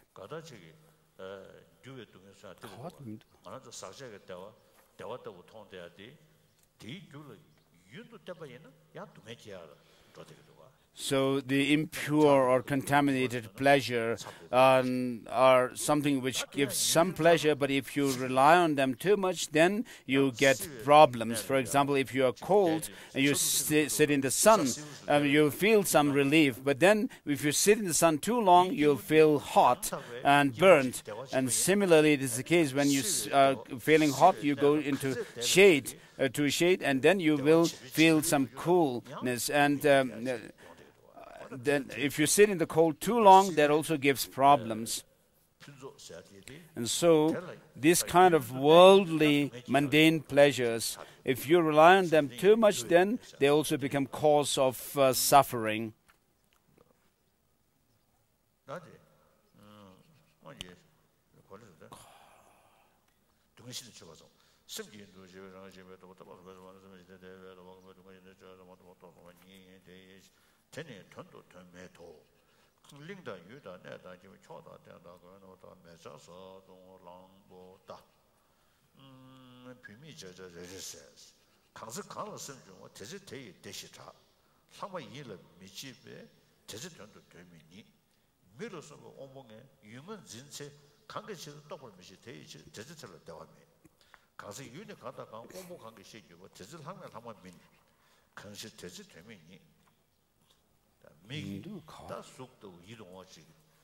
일습을 좀 거둘라 나야 뒤집을 로테베이나 야 직진다. 용대야디 직진 얘기도 되나? 차도야 그 용대도 어디서도 시바르시. 온부이는 미교가 나버셔본 중앙시 대베 유예 나발라 이지 민의 도바나 대원형도 로버시 되는 온부지게 전시셔가 가인가 대야 되면 빠르면 대야 되면 빠르면 시서 받아라 때문에 부모님을 좀 얻어라 되면서 오늘은 나버셔본 중앙시 유니 대다 마온데 뒤에는 나버시 매라 강어들의 양내 되면도 지들 민의 왜 이면 개명으로 이제 뭐 좀 남긴 남기니 다대 유동어서 뭐 좀 뭐 좋아하는 제대로 좀 되면 대다도 되면도 주는 소소로 다대는 귀신 매배 매대교로 되는 제예매 요도 뭐 한번 해야 되는 게 되던 주는 만남이 소 되면 되면 되면 이제 수장도 되면도 남제소도 제도 남장 남제도 소소도 되면 Chapter 4, verse number 61.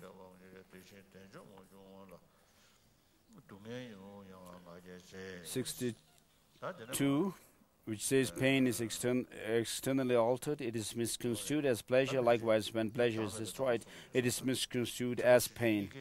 And then 63 down shows the selflessness and emptiness.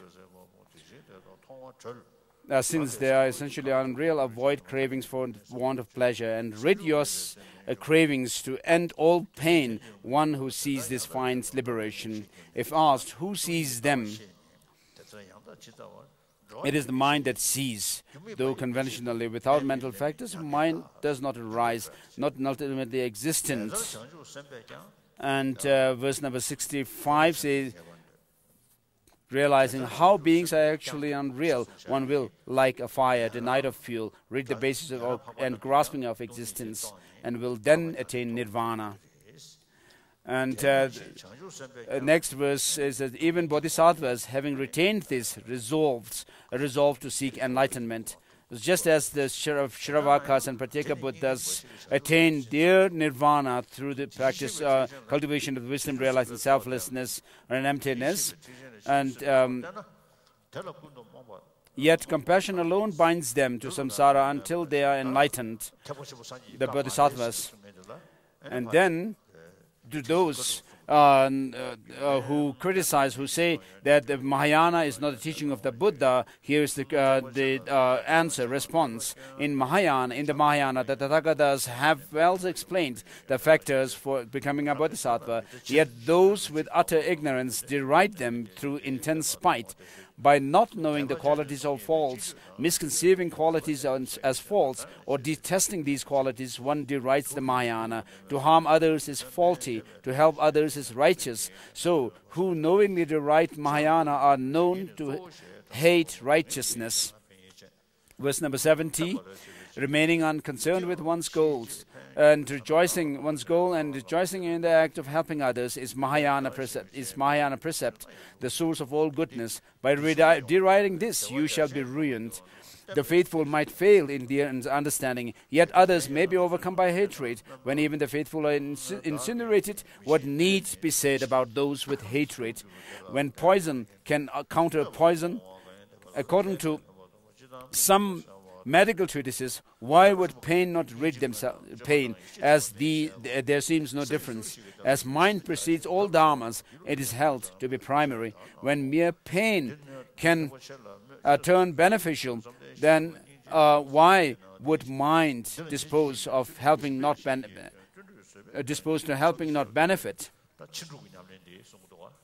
And then comes the practice of the six perfections of the perfection vehicle.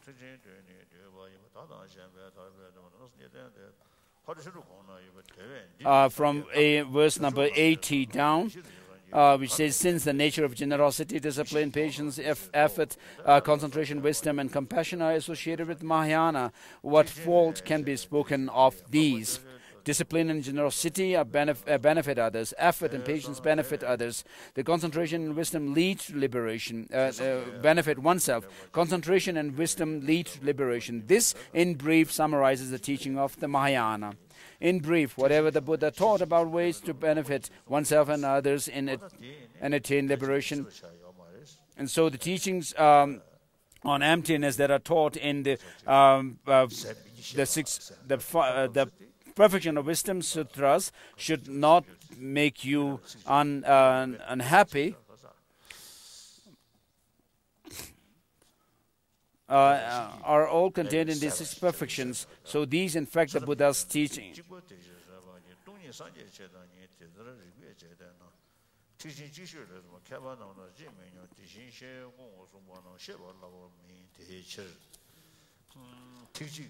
So the nature of merit and wisdom of the great path to enlightenment are well expounded in the Mahayana, yet fools lack tolerance to this. So within the teaching of the Buddha himself, the followers of the Buddha himself, there are those who say the ultimate vehicle is only one, or there are 3 ultimate vehicles. And so according to Mahayana Sutra Alamkara, the ornament of Mahayana Sutras, the ultimate 3 vehicles are told. It is taught that there are 3 ultimate vehicles, whereas Mahayana Uttara Tantra says there's only 1 ultimate vehicle.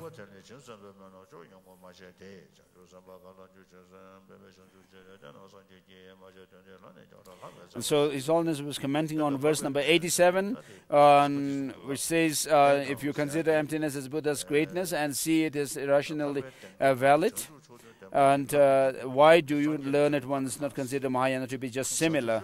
And then verse number 90 says, since the vehicles of the hearers contains no bodhisattva prayers, no deeds or dedications, how can they become a bodhisattva? Intended primarily for the bodhisattva's enlightenment, the Buddha did not explain these elsewhere. Who, aside from the Buddha, can be a better testimony to this? So when the Buddha taught that there is the 5 aggregates are the burdens or loads, and that the carrier of the load is the person, he was kind of indicating that there is a person who is autonomous, independent, existing. Whereas in other teachings he has said that there is no person but aggregates, and at other times he also has said that both the person and the aggregates are devoid of any autonomous independent existence and so forth. So according to the disciples' dispositions, he taught these gave these different teachings.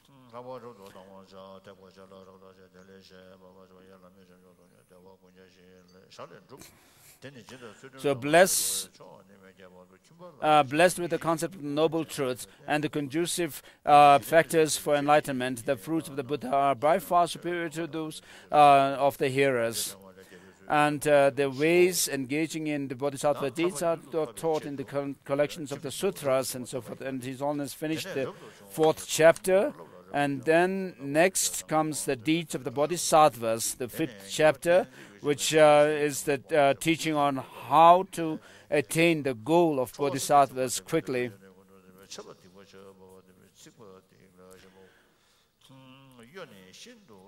And then, as an ardent member, firstly develops respect for the trainings, exert rigorously in individual liberation vows, read extensively, and comprehend their meanings well. Verse number 2, 3, 4, 5, 6, and 7, 8. So here the 7 types of pride or arrogance are given, which are to falsely presume to be inferior to the inferiors, equal to the equals, and superior to the superior. Superior or equal to the inferiors is called egotistic pride. And the others are, which it says pride is of 7 types, which I shall explain them here. So these are given.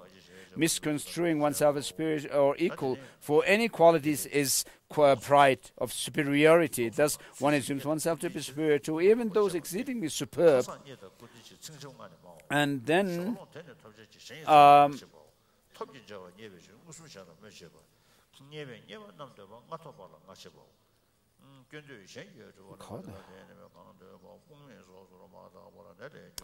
verse number 13 says,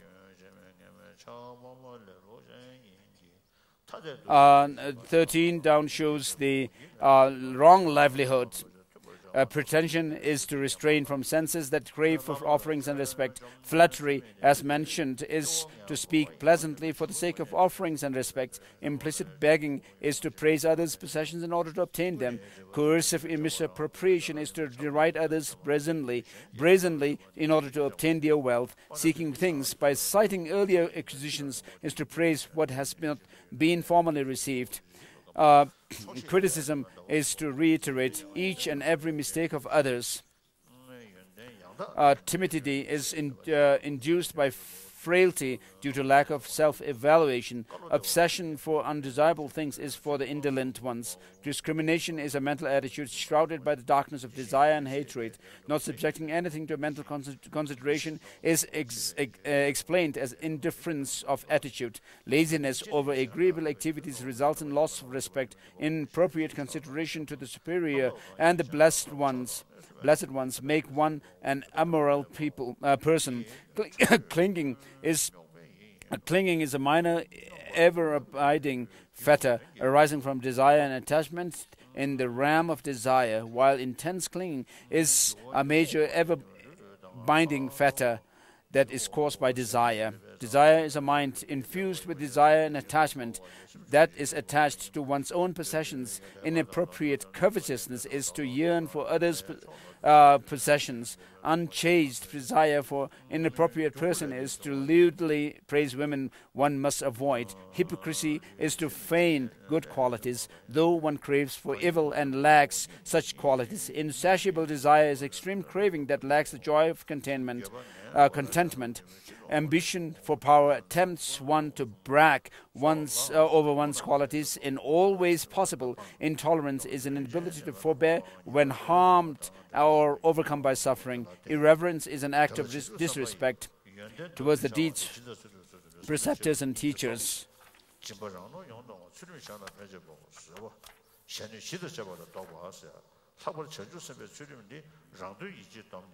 So with regard to Bodhisattva precept, one has to abstain from any selfish motive and think of helping others. Verse number 35 is what His Holiness was commenting on. The qualities that Bodhisattvas develop, if briefly explained, are generosity, discipline, patience, effort, concentration, wisdom, compassion, and so on.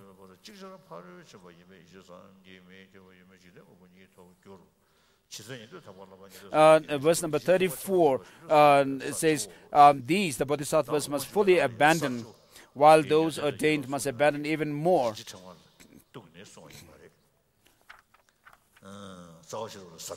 And so Madhyamaka Avatara by Master Chandrakirti goes through the 10 Bodhisattva grounds, on the basis of which he wrote the 10 chapters of the Madhyamaka Avatara. Those are based on the teachings in this text, on which are given here in the 5th chapter.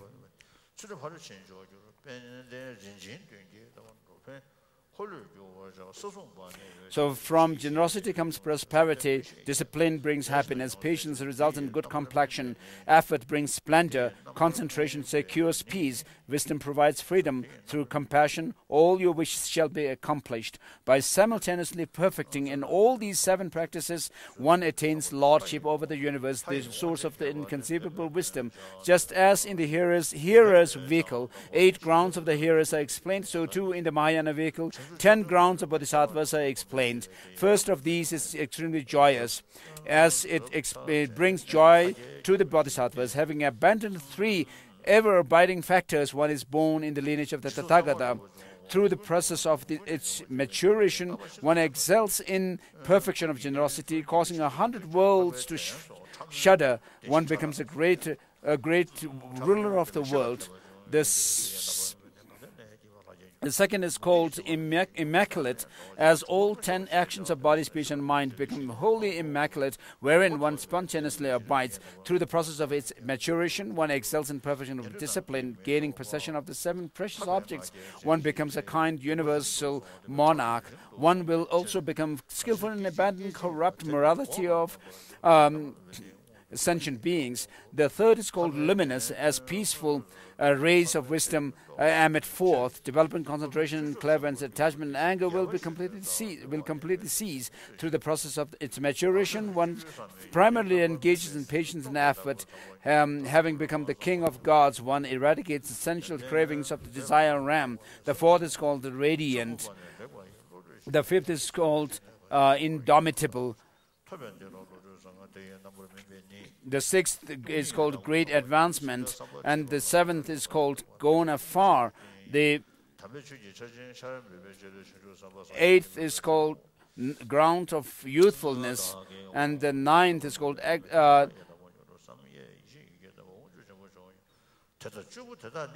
excellent wisdom, and the 10th one is called cloud of Dharma. And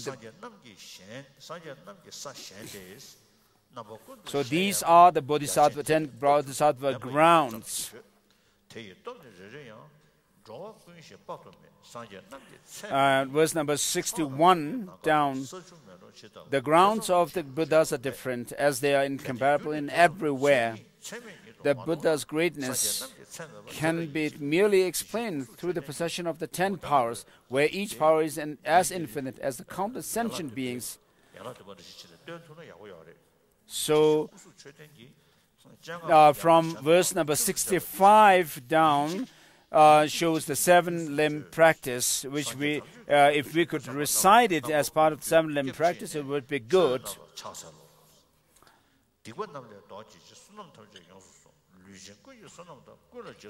So it says, hence, in front of an image, a stupa or the likes, recite these 20 stanzas 3 times each.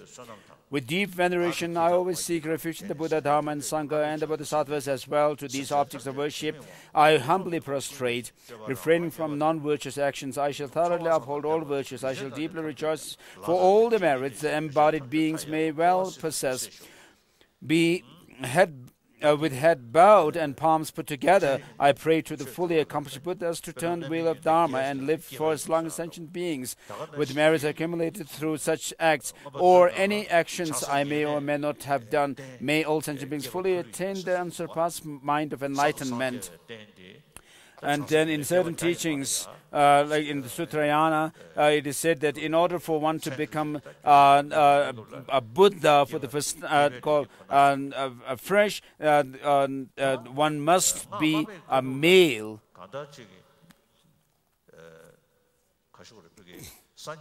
Whereas in the highest yoga tantra, to attain the physical form of a Buddha, it shows the substantial, the primary cause for that. Whereas in the perfection vehicle, the Sutrayana, there is mention of a mental body that the bodhisattvas can attain, which comes from a ground of the ignorance. The imprint of ignorance. Of course, such a cause cannot go together with a fully enlightened one's body and mind. In Kalachakra, the form body of a Buddha is attained on the basis of attaining the empty form.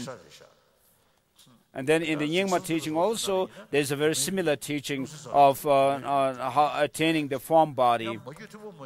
Whereas in the Samaja Tantra, there is mention of the illusory body, and in the Mother Tantras, there is mention of attaining a rainbow body. In any case, with regard to attaining Buddhahood in one lifetime, when you become a Buddha for the first time, it is said that even a female practitioner can become a Buddha.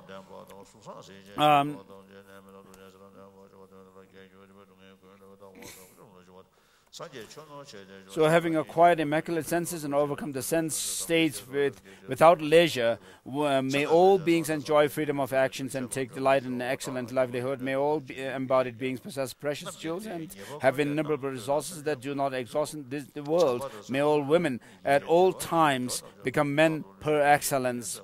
May all embodied beings possess. So His Holiness was commenting on this verse, these two lines in verse number 72. May all embodied beings possess intelligence and divine legs. May all beings possess good complexion, excellent physique, and notable charisma, beautiful to behold and free of sickness. May they enjoy great strength of long life.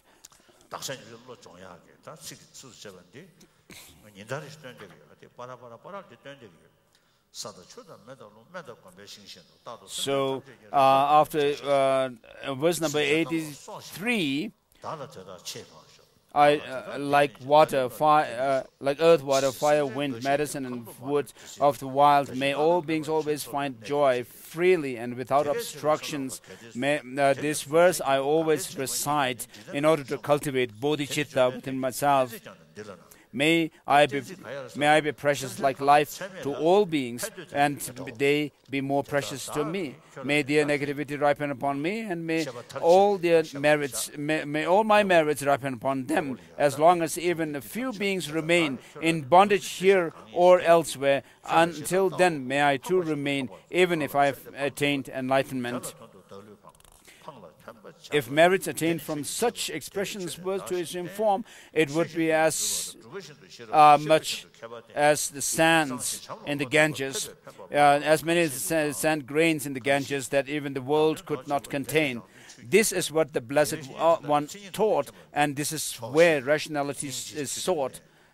Just as world of sentient beings are limitless, so too are the wishes of the to benefit others. Whatever Dharma in all its brevity I may have imparted unto you, may you always cherish them as much as you cherish your body. To whoever Dharma is dear, to them their body is truly dear. Nourishing whatever is dear, it is done through Dharma alone. Rely upon Dharma as you would to yourself. Rely upon practice as you would to Dharma. Rely upon wisdom as you would to practice. Rely upon the learned one as you would to wisdom. By harboring undue doubts, even to the chaste, loving, and wise, who expresses encouraging words, your goals are remain unaccomplished. Whoever is chaste, loving, wise, and confident, and speaks whatever is beneficial, may such a one be one's own master to tame one's in both words and actions.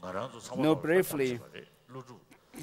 So these instructions are, of course, given personally to the king.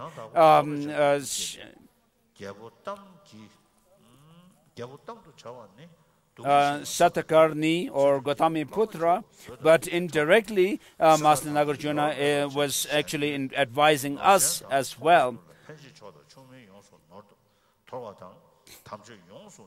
Thoroughly freed from all defects and adorned with all good qualities, strive for the welfare of all beings, become an enlightened master yourself. And I impart this Dharma not for the king alone, but for the beings of all kinds, with my sole intention to help, that I and all sentient beings attain the state of complete enlightenment. O King, whatever I have said here and as advice is worth contemplating at every sitting. Observe discipline. So this was translated into Tibetan by the Tibetan King translator Louis Gelsen.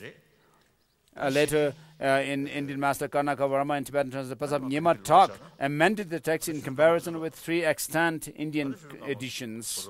May these teachings also dry up the oceans of sufferings altogether. And then the next text is Nagarjuna's letter to a friend. the organizers have distributed the verses along with a commentary by Jitsun Rendawa. Of course, I had no time to read, and so please, I will read through the verses, and you may continue. You may read the commentary together with the verses. So, with regard to the view of the Madhyamaka view and the practice of avoiding the 10 non-virtuous actions, these are very extensively taught in Master Nagarjuna's Ratnavali, this precious Garland.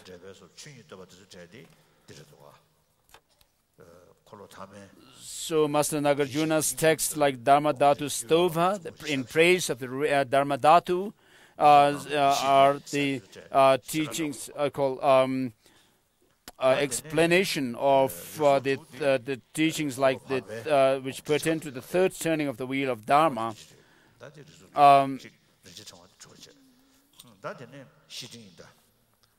Now we'll go through this letter to Nagarjuna's letter to a friend. In Indian language, Surleka. In Tibetan, Shebetingik. In English, letter to a friend. Homage to gentle, glorious youth, Manjushri. Listen now to these few lines of noble rhymes that I have composed for those with many virtues, fit for good, to help them yearn for merit, springing from the sacred words, or he who was gone to bliss. The wise will always honor this one verse number 2 says that you should not just focus on the words, but focus on the meaning of the text. So the third verse, while you have surely learned and understood the mighty Buddha's many lovely words, is it not so that something made of chalk by moonlight lit shines gleaming whiter still? And then the next verse shows the 6 remembrances of the 3 jewels, the Buddha, Dharma, Sangha, and bounteous acts, and moral laws, and gods. In other words, the Buddha, Dharma, and Sangha are, as we already dealt with, we should recollect the 3 objects of refuge. Buddha, Dharma, and Sangha, taking them as our causal objects of refuge. The purpose of going for refuge in these causal refuges is in order for ourselves to attain those qualities of the Buddha, and also the Dharma that is within the Buddha that you become, and also the Sangha that you would become in the end. So you aspire to attain the Dharma, Sangha, and Buddha in the future. So with this kind of aspiration to attain the Dharma, the true Sangha, and the Buddha, you take refuge in the causal refuges. The Buddha, Dharma, Buddha as the teacher, Dharma as the actual refuge, and the Sangha, the Buddha, Dharma, and Sangha as the causal refuges. So in order for us to attain Buddhahood, we have the Buddha nature within ourselves. So, why do we aspire to become a Buddha? Attain enlightenment is in order to help others. And therefore, where the Mahayana Uttara Tantra goes through the 7 Vajra points of attaining, called the Buddha, Dharma, Sangha, Buddha nature, and then the qualities of the Buddha, and then also the enlightened activities of the Buddha. Therefore, we usually say this verse of taking refuge and cultivating bodhicitta. To the Buddha, Dharma, and Supreme Assembly, I take refuge. May the practices of generosity and so forth that I have done make me to attain a Buddha to benefit all sentient beings. As I have said earlier, in order to attain higher rebirth from life after life, we need to practice the 10 virtuous actions, abandoning the 10 non-virtuous actions. And so it says, with body, speech, and mind, always rely on the wholesome deeds, the 10-fold virtuous paths. And then also, on top of that, avoid liquor at all costs, thus find true joy to lead a life of virtuous deeds. Possessions are ephemeral, essenceless. Know this and give them generously to monks, to Brahmins, to the poor, to your friends. Beyond, there is no greater friend than giving gifts. Keep your vows unbroken, undegraded, uncorrupted, and quite free from stains. So you can keep vows or pledges by avoiding harming others, and also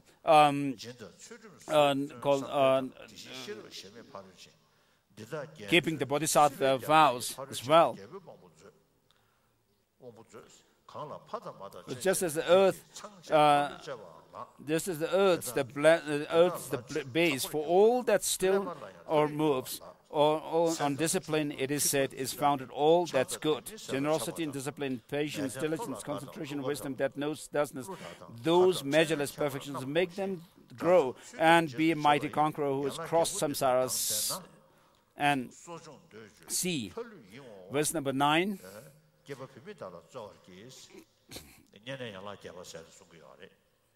Those who show their parents great respect with Brahma or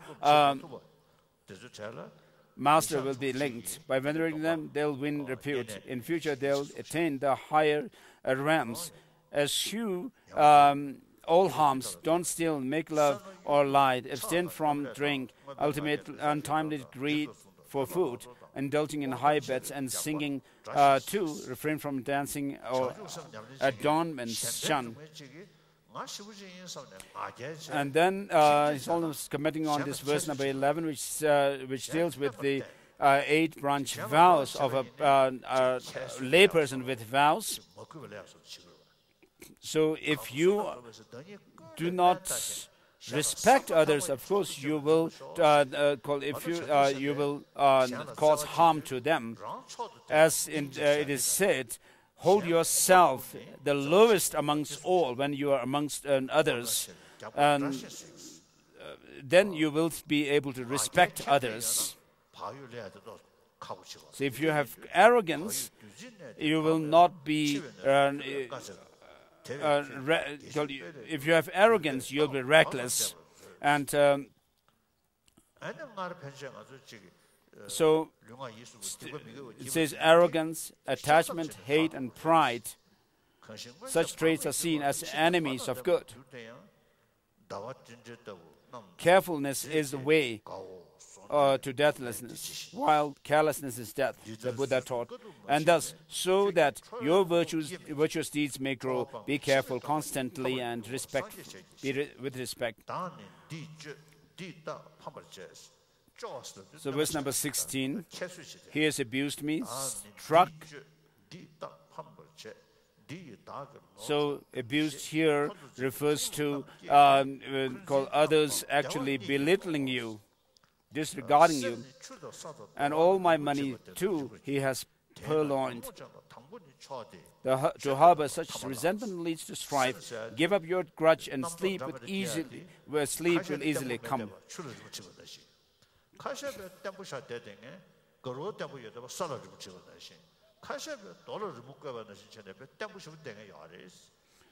So understand your thoughts to be like figures drawn on water, sandy soil, and carved in stone.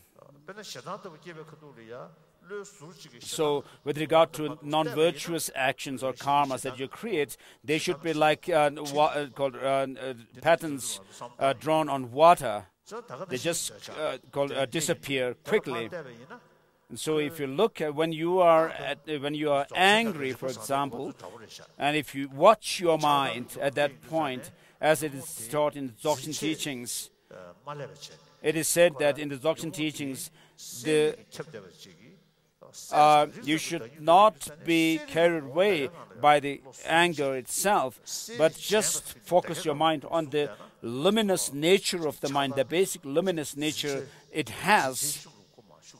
If you do that, then there won't be so much grasping at the anger itself. Of these, for tainted thoughts, the first is the best, while when you long for Dharma, it's the last. So, if you acquaint your mind with renunciation, bodhicitta, compassion, and view of emptiness, I mean, you should do them, familiarize them within your mind. Three kinds of speech are used by humankind, and these are Victor variously described, like honey, sweet, like flour, true, like filth, improper speech. The last of these eschew. Some there are who go from light to light, and some who end from darkness to darkness still, while some from light to darkness or darkness to light end up. Thus 4 of these be as the first. Men, like mangoes, can be sour and yet look ripe. Some, though ripe, look green, and others green are sour indeed, while others still look ripe and ripe they are. From these, know how to act. Do not gaze on others' wives, but if you do, regard them as your mother, child, or sib, depending on their age. Should lust arise, think well, they are by nature unclean filth. Guard this fickle mind as you would do your learning, children, treasure, or your life. Renounce all sensual pleasure as if it were viper, poison, weapon, foe, or fire. The pleasures we desire will bring us ruin. They are like the kimber fruit, the Buddha said. Eschew them. It's their chains that tightly bind the worldly in samsara's prison house.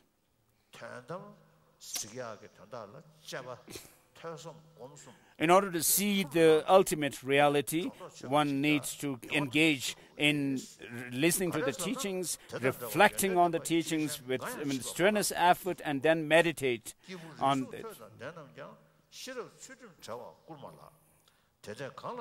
So verse number 27 says, in order that you see the absolute, get used to truly understanding things. No other practice is there such as this, possessed of special virtues such as these.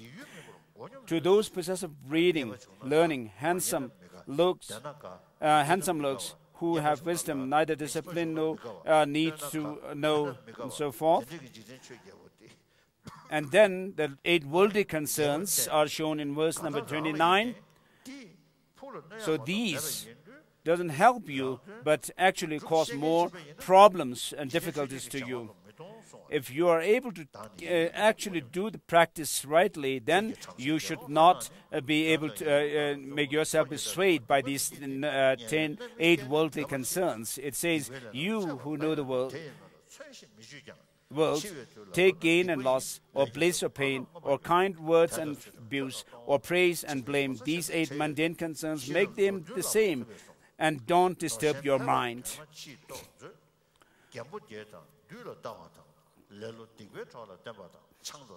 Perform no evil, even for the sake of Brahmins, bhikshus, gods, or honored guests, your father, mother, queen, or for your court.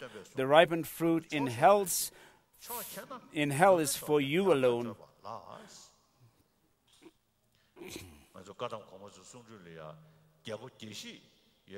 In the Kadamba teachings, even a king, may be the ruler of the kingdom, will live in hunger, and even a beggar can live with contentment.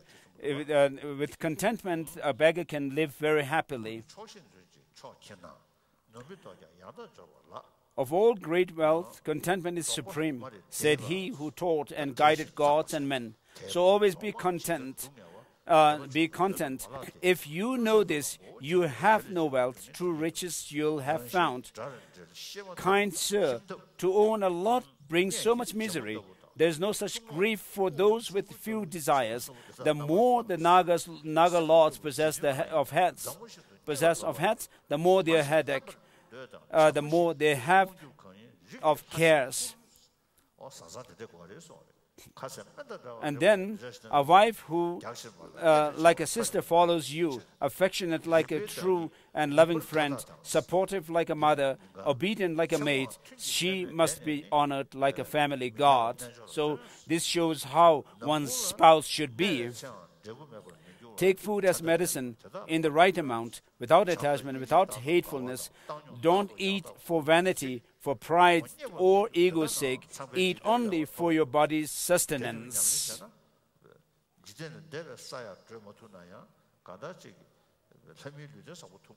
And then verse number 40, constantly and perfectly reflect on love, compassion, joy, impartiality, and should you not obtain the higher state, at least you will find bliss in Brahma world. The four samadhis, which in turn discard pursuits of pleasure, joy, bliss, and pain, will lead to fortune equal to the gods in Brahma, light, great virtue, and great fruit, great good. And so by doing virtuous practices, helping others, there's great benefit of happiness and so forth for yourself. So great good and evil deeds are 5 kinds, determined by their constancy, their zeal, their lack of counteragent, their perfect fills. Strive in this respect to practice good. A pinch of salt can give its salty taste to a little water, but not to the great Ganges stream. So know that likewise minor evil deeds can never change a mighty source of good. And so it is important, the text also shows the qualities of concentration. It says in verse 45, with faith and diligence and mindfulness and concentration, wisdom 5 in all, you must strive hard to reach the highest state. As powers, these forces take you to the peak. So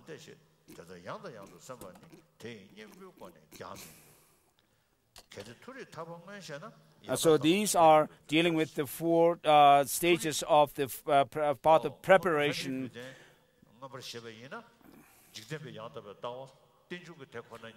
I'm not beyond my karma and the deeds I've done.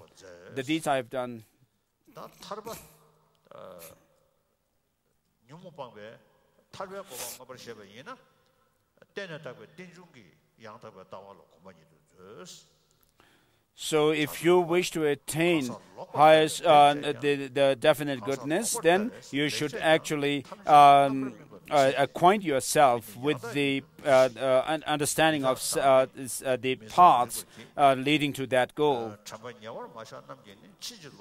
If higher birth and freedom is your quest, you must become accustomed to right views. Those who practice good with inverse views will yet experience terrible results. Know this truth, that men are ever sad, impermanent, devoid of self, impure. Those who do not have close mindfulness, their view 4 times inverted, head for ruin.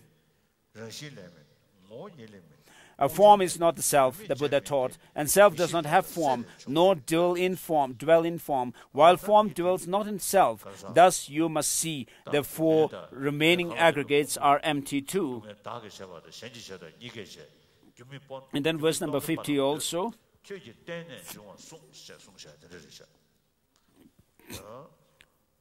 And then pain does not come from self nor others, and so forth.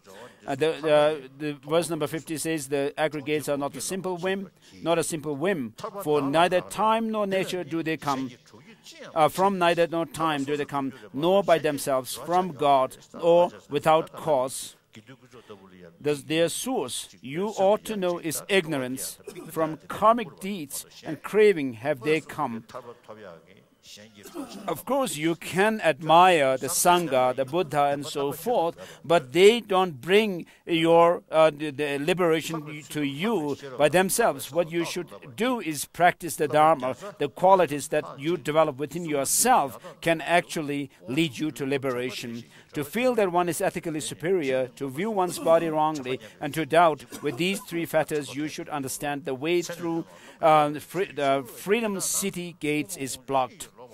Freedom will depend on you alone. So this is where His Holiness was commenting, and there is no one else. You have no friend can help. So bring endeavor to the Four Noble Truths with study, discipline, and concentration. Train yourself always in superior discipline, or superior wisdom and superior mind. Monks' vows exceed 105 tenths, yet they are all included in these three.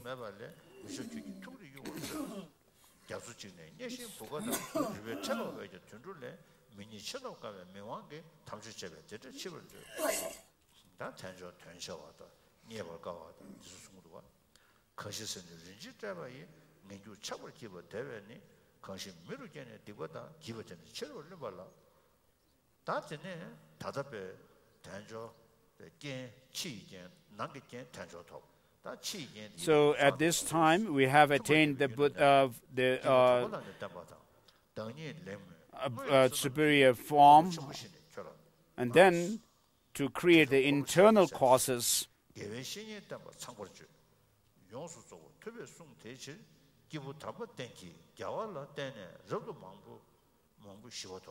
O born among the long-lived gods, of these 8 defective states they give to no opportunity, you must be free, and finding opportunity be diligent to put a stop to birth.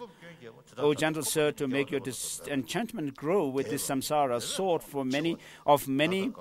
of many pains, desires frustrated, death, ill health, old age, please heed its defects.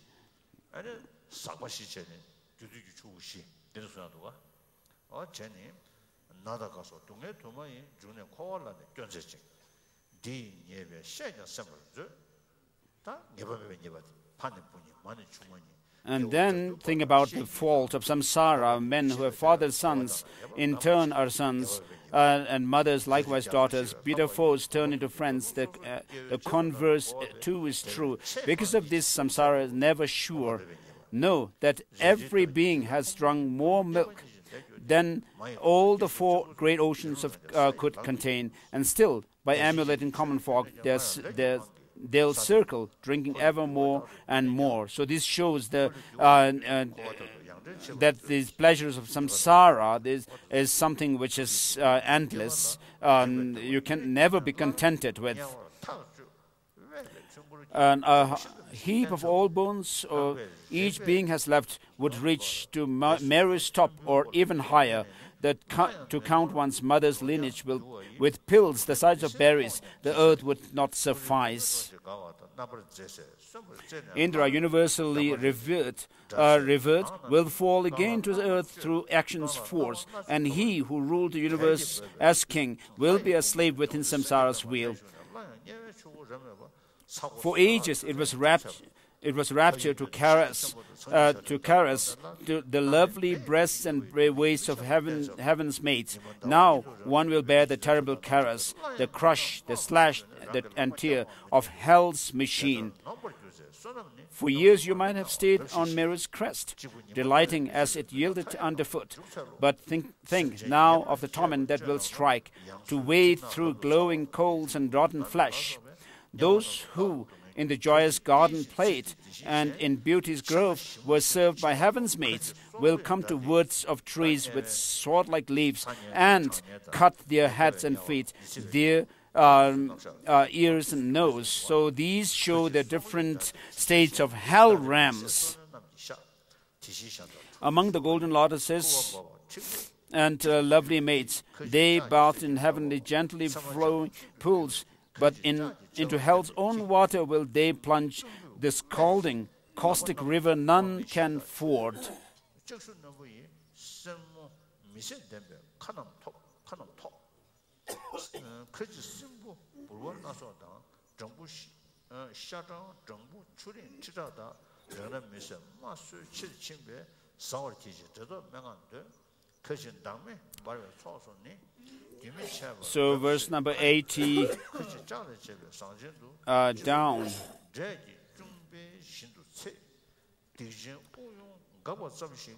Some there are who roll about and wail, devoured by worms and multicolored grubs, 10,000 buzzing flies and bees that leave great stings and bites unbearable to touch. Some in heaps of blazing red-hot coals are burned without a break, their mouths agape, and some are boiled in cauldrons made of iron, cooked like dumplings, heads turned upside down. The very instant that they cease to breathe, the wicked taste the boundless pains of hell.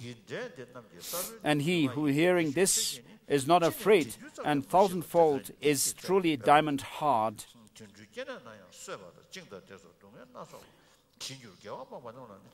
And then comes the suffering in the animal realm. Verse number 89.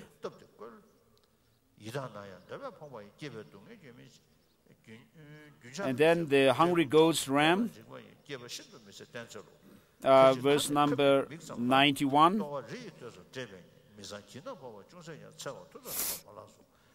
So it says, for animals there's multifold distress. They are slaughtered, tied up, beaten, and the rest. For those denied the virtue that brings peace, there's agony as one devours another. Some of them are killed just for their pearls, their wool or bones, their meat or skin and fur, and other helpless beasts are forced to work. They are kicked or struck with hands, with whips and goads. For predators too, there is not the slightest break in suffering from their unfulfilled desires. What dire misery they must endure from hunger, thirst, cold, heat, fatigue, and fear. Some, their mouths like needles' eyes. Their bellies, huge as mountains, ache from want of food. They do not even have the strength to eat discarded scraps, the smallest bits of filth.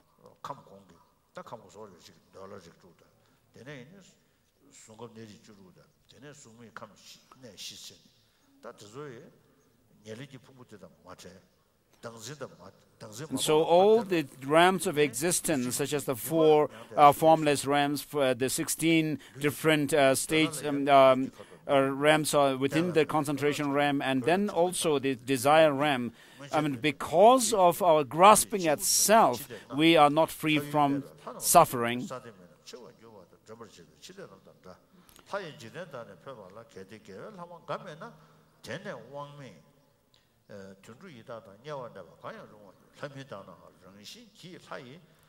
So verse number 101, those gods who transmigrate from heavenly worlds and do not have some little virtue left will tumble helpless to their just abodes as beasts or hungry spirits or in hell.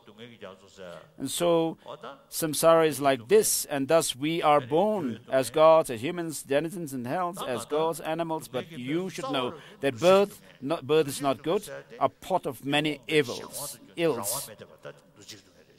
So this is the nature of samsara.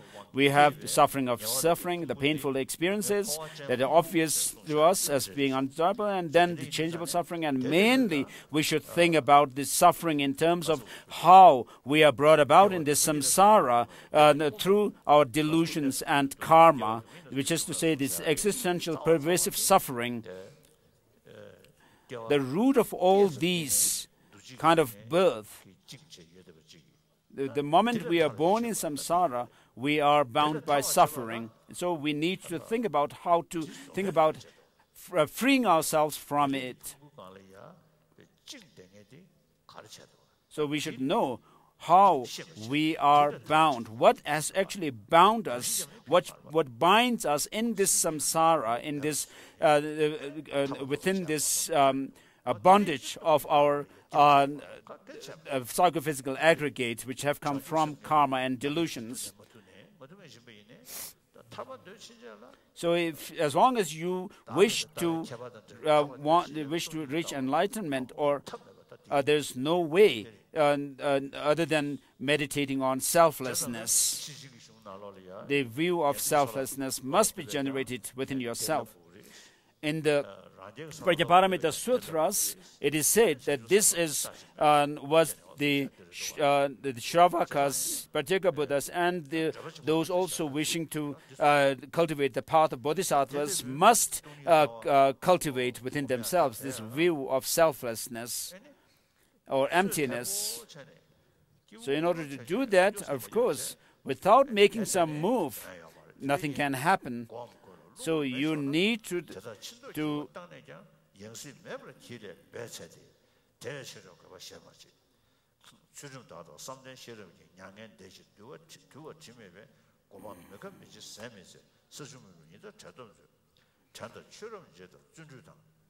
and therefore, Master Nagarjuna says, give up your efforts trying to stop all this as if your hair or clothes has just caught fire. Just do your best to not be born again. No greater goal or need is there than this.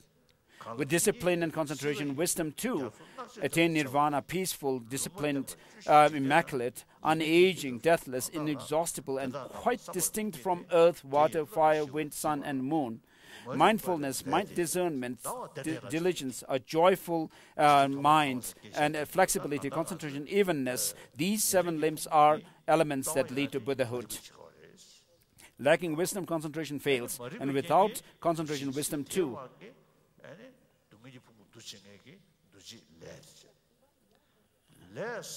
And then verse number 109 says, goes through the 9 down, goes through the 12 links of dependent origination. So through ignorance comes our actions. Once certain action is committed or created, the next moment the action itself goes away, but it still continues its impetus, which is called shikpa, like the factor of its disintegration still goes on. And then from that comes consciousness. So that is the shikpa is left on the consciousness, and then name and form appears. And from that arises the 6 sense faculties, and whence contact comes. So contact is the coming together of the object, the faculty, sense faculty, and the consciousness. And thus did the Buddha teach. And then from contact, feeling comes to be. And based on feeling, craving will appear.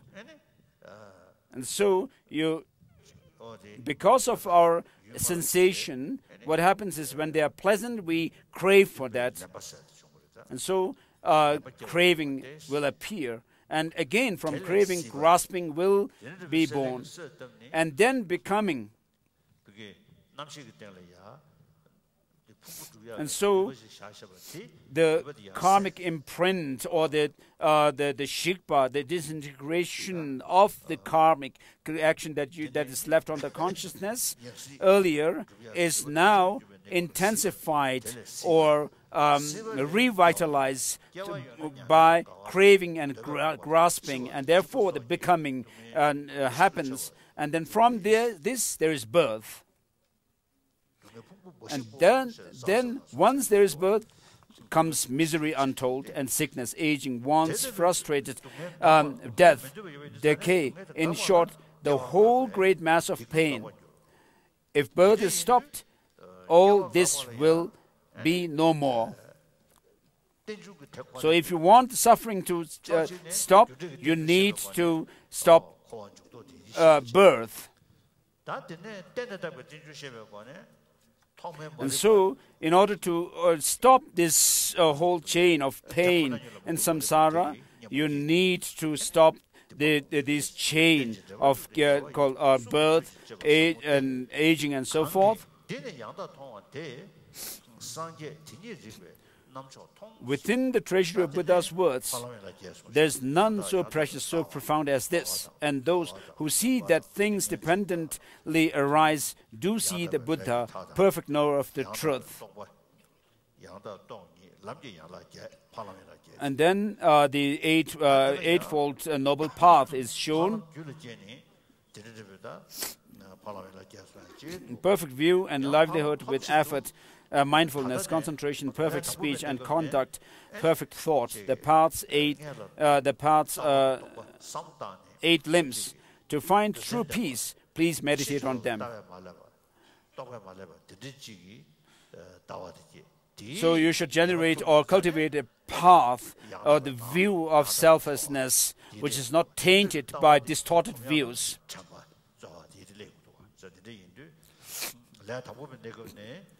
So for that to happen, then you should have mindfulness.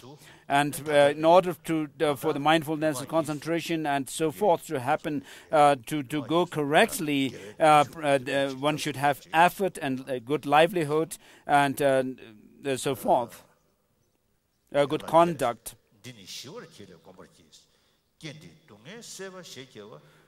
To take birth is to suffer, and to crave is its immense and universal source.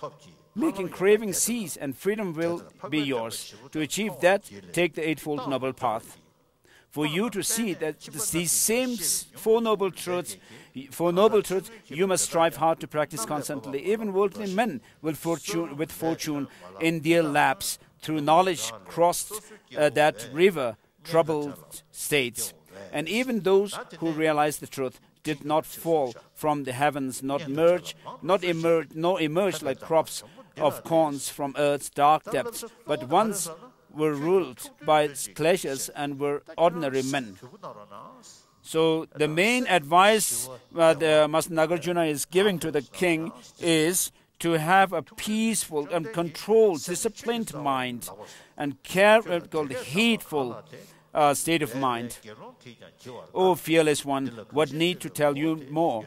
For here's the counsel that will truly help. The vital point is to tame your mind, for mind is the root of Dharma, so the Buddha said. It's hard enough for monks to follow perfectly all these instructions that I have given you, yet practice excellence, the very pith of one of these, and give your life its sense. Rejoicing in the virtuous deeds of all, now dedicate your three good kinds of acts to all that they may come to Buddhahood.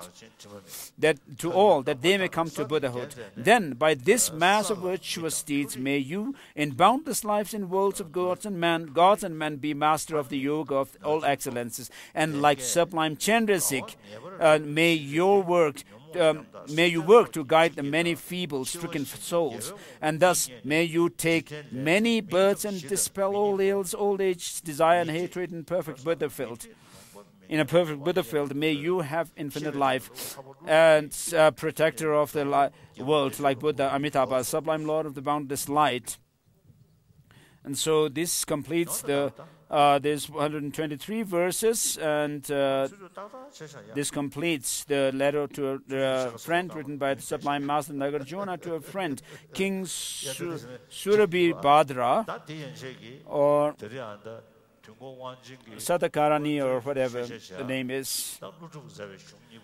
So, having given teaching on these two texts by Master Nagarjuna as preliminary teaching to the Kalachakra initiation, because of lack of time, we didn't have much explanation and also translation into Ladakhi. In any way, you have received the transmission of the explanation and explanatory transmission of the teaching, the two texts. Even if you cannot read them on a daily basis, please think about the meaning. Reflect on the meaning of these two texts. And you also, in Ladakh, you also do discussions on the Dharma. You should do this, your discussions are based on these texts.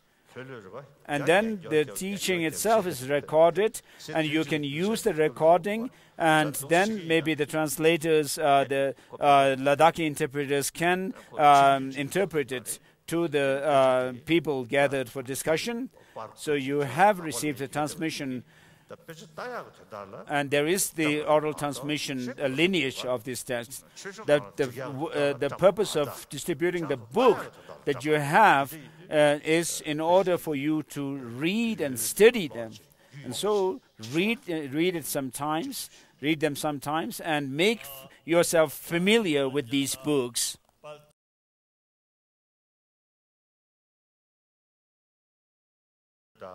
So for these 3 days, we had the Dharma discourse, and based on the teaching, based on these 2 texts, as it is said by Master Nagarjuna, make this your intention. So what you should do is be humble and respectful to others, and don't think about yourself alone. So having received the teaching, you should at least have something that you can show to others as an imprint of receiving the teachings. So if there's no change in your behavior, your thinking, your thought, and your speech, then receiving teachings doesn't make any sense. So you should make transformation within yourself.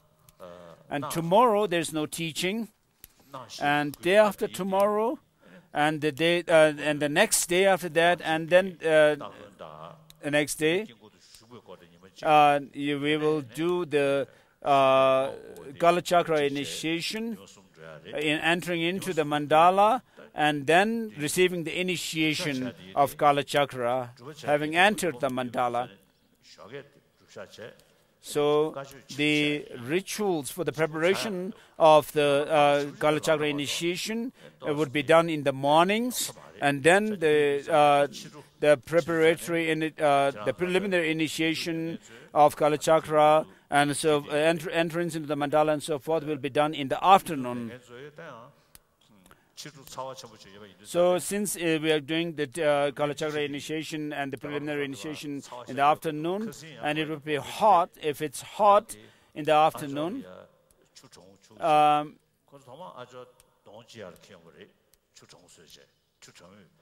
so what I do is when it's hot, I use a towel, a wet towel, to wipe my face of the sweat and so forth.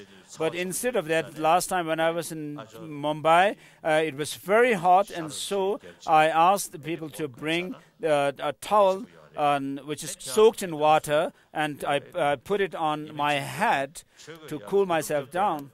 And so you could do that also. So the lay people should bring your umbrellas, and then the monks and nuns should use their upper robe, fold them and put them on your head. And you can cover your head and face so that you are not burnt. So otherwise, if you don't fold your, if you just keep wearing your robes and put up on your head, cover your head just like that, I feel that you are feeling very hot. And this is what you should do with regard to your protecting yourself from the sun.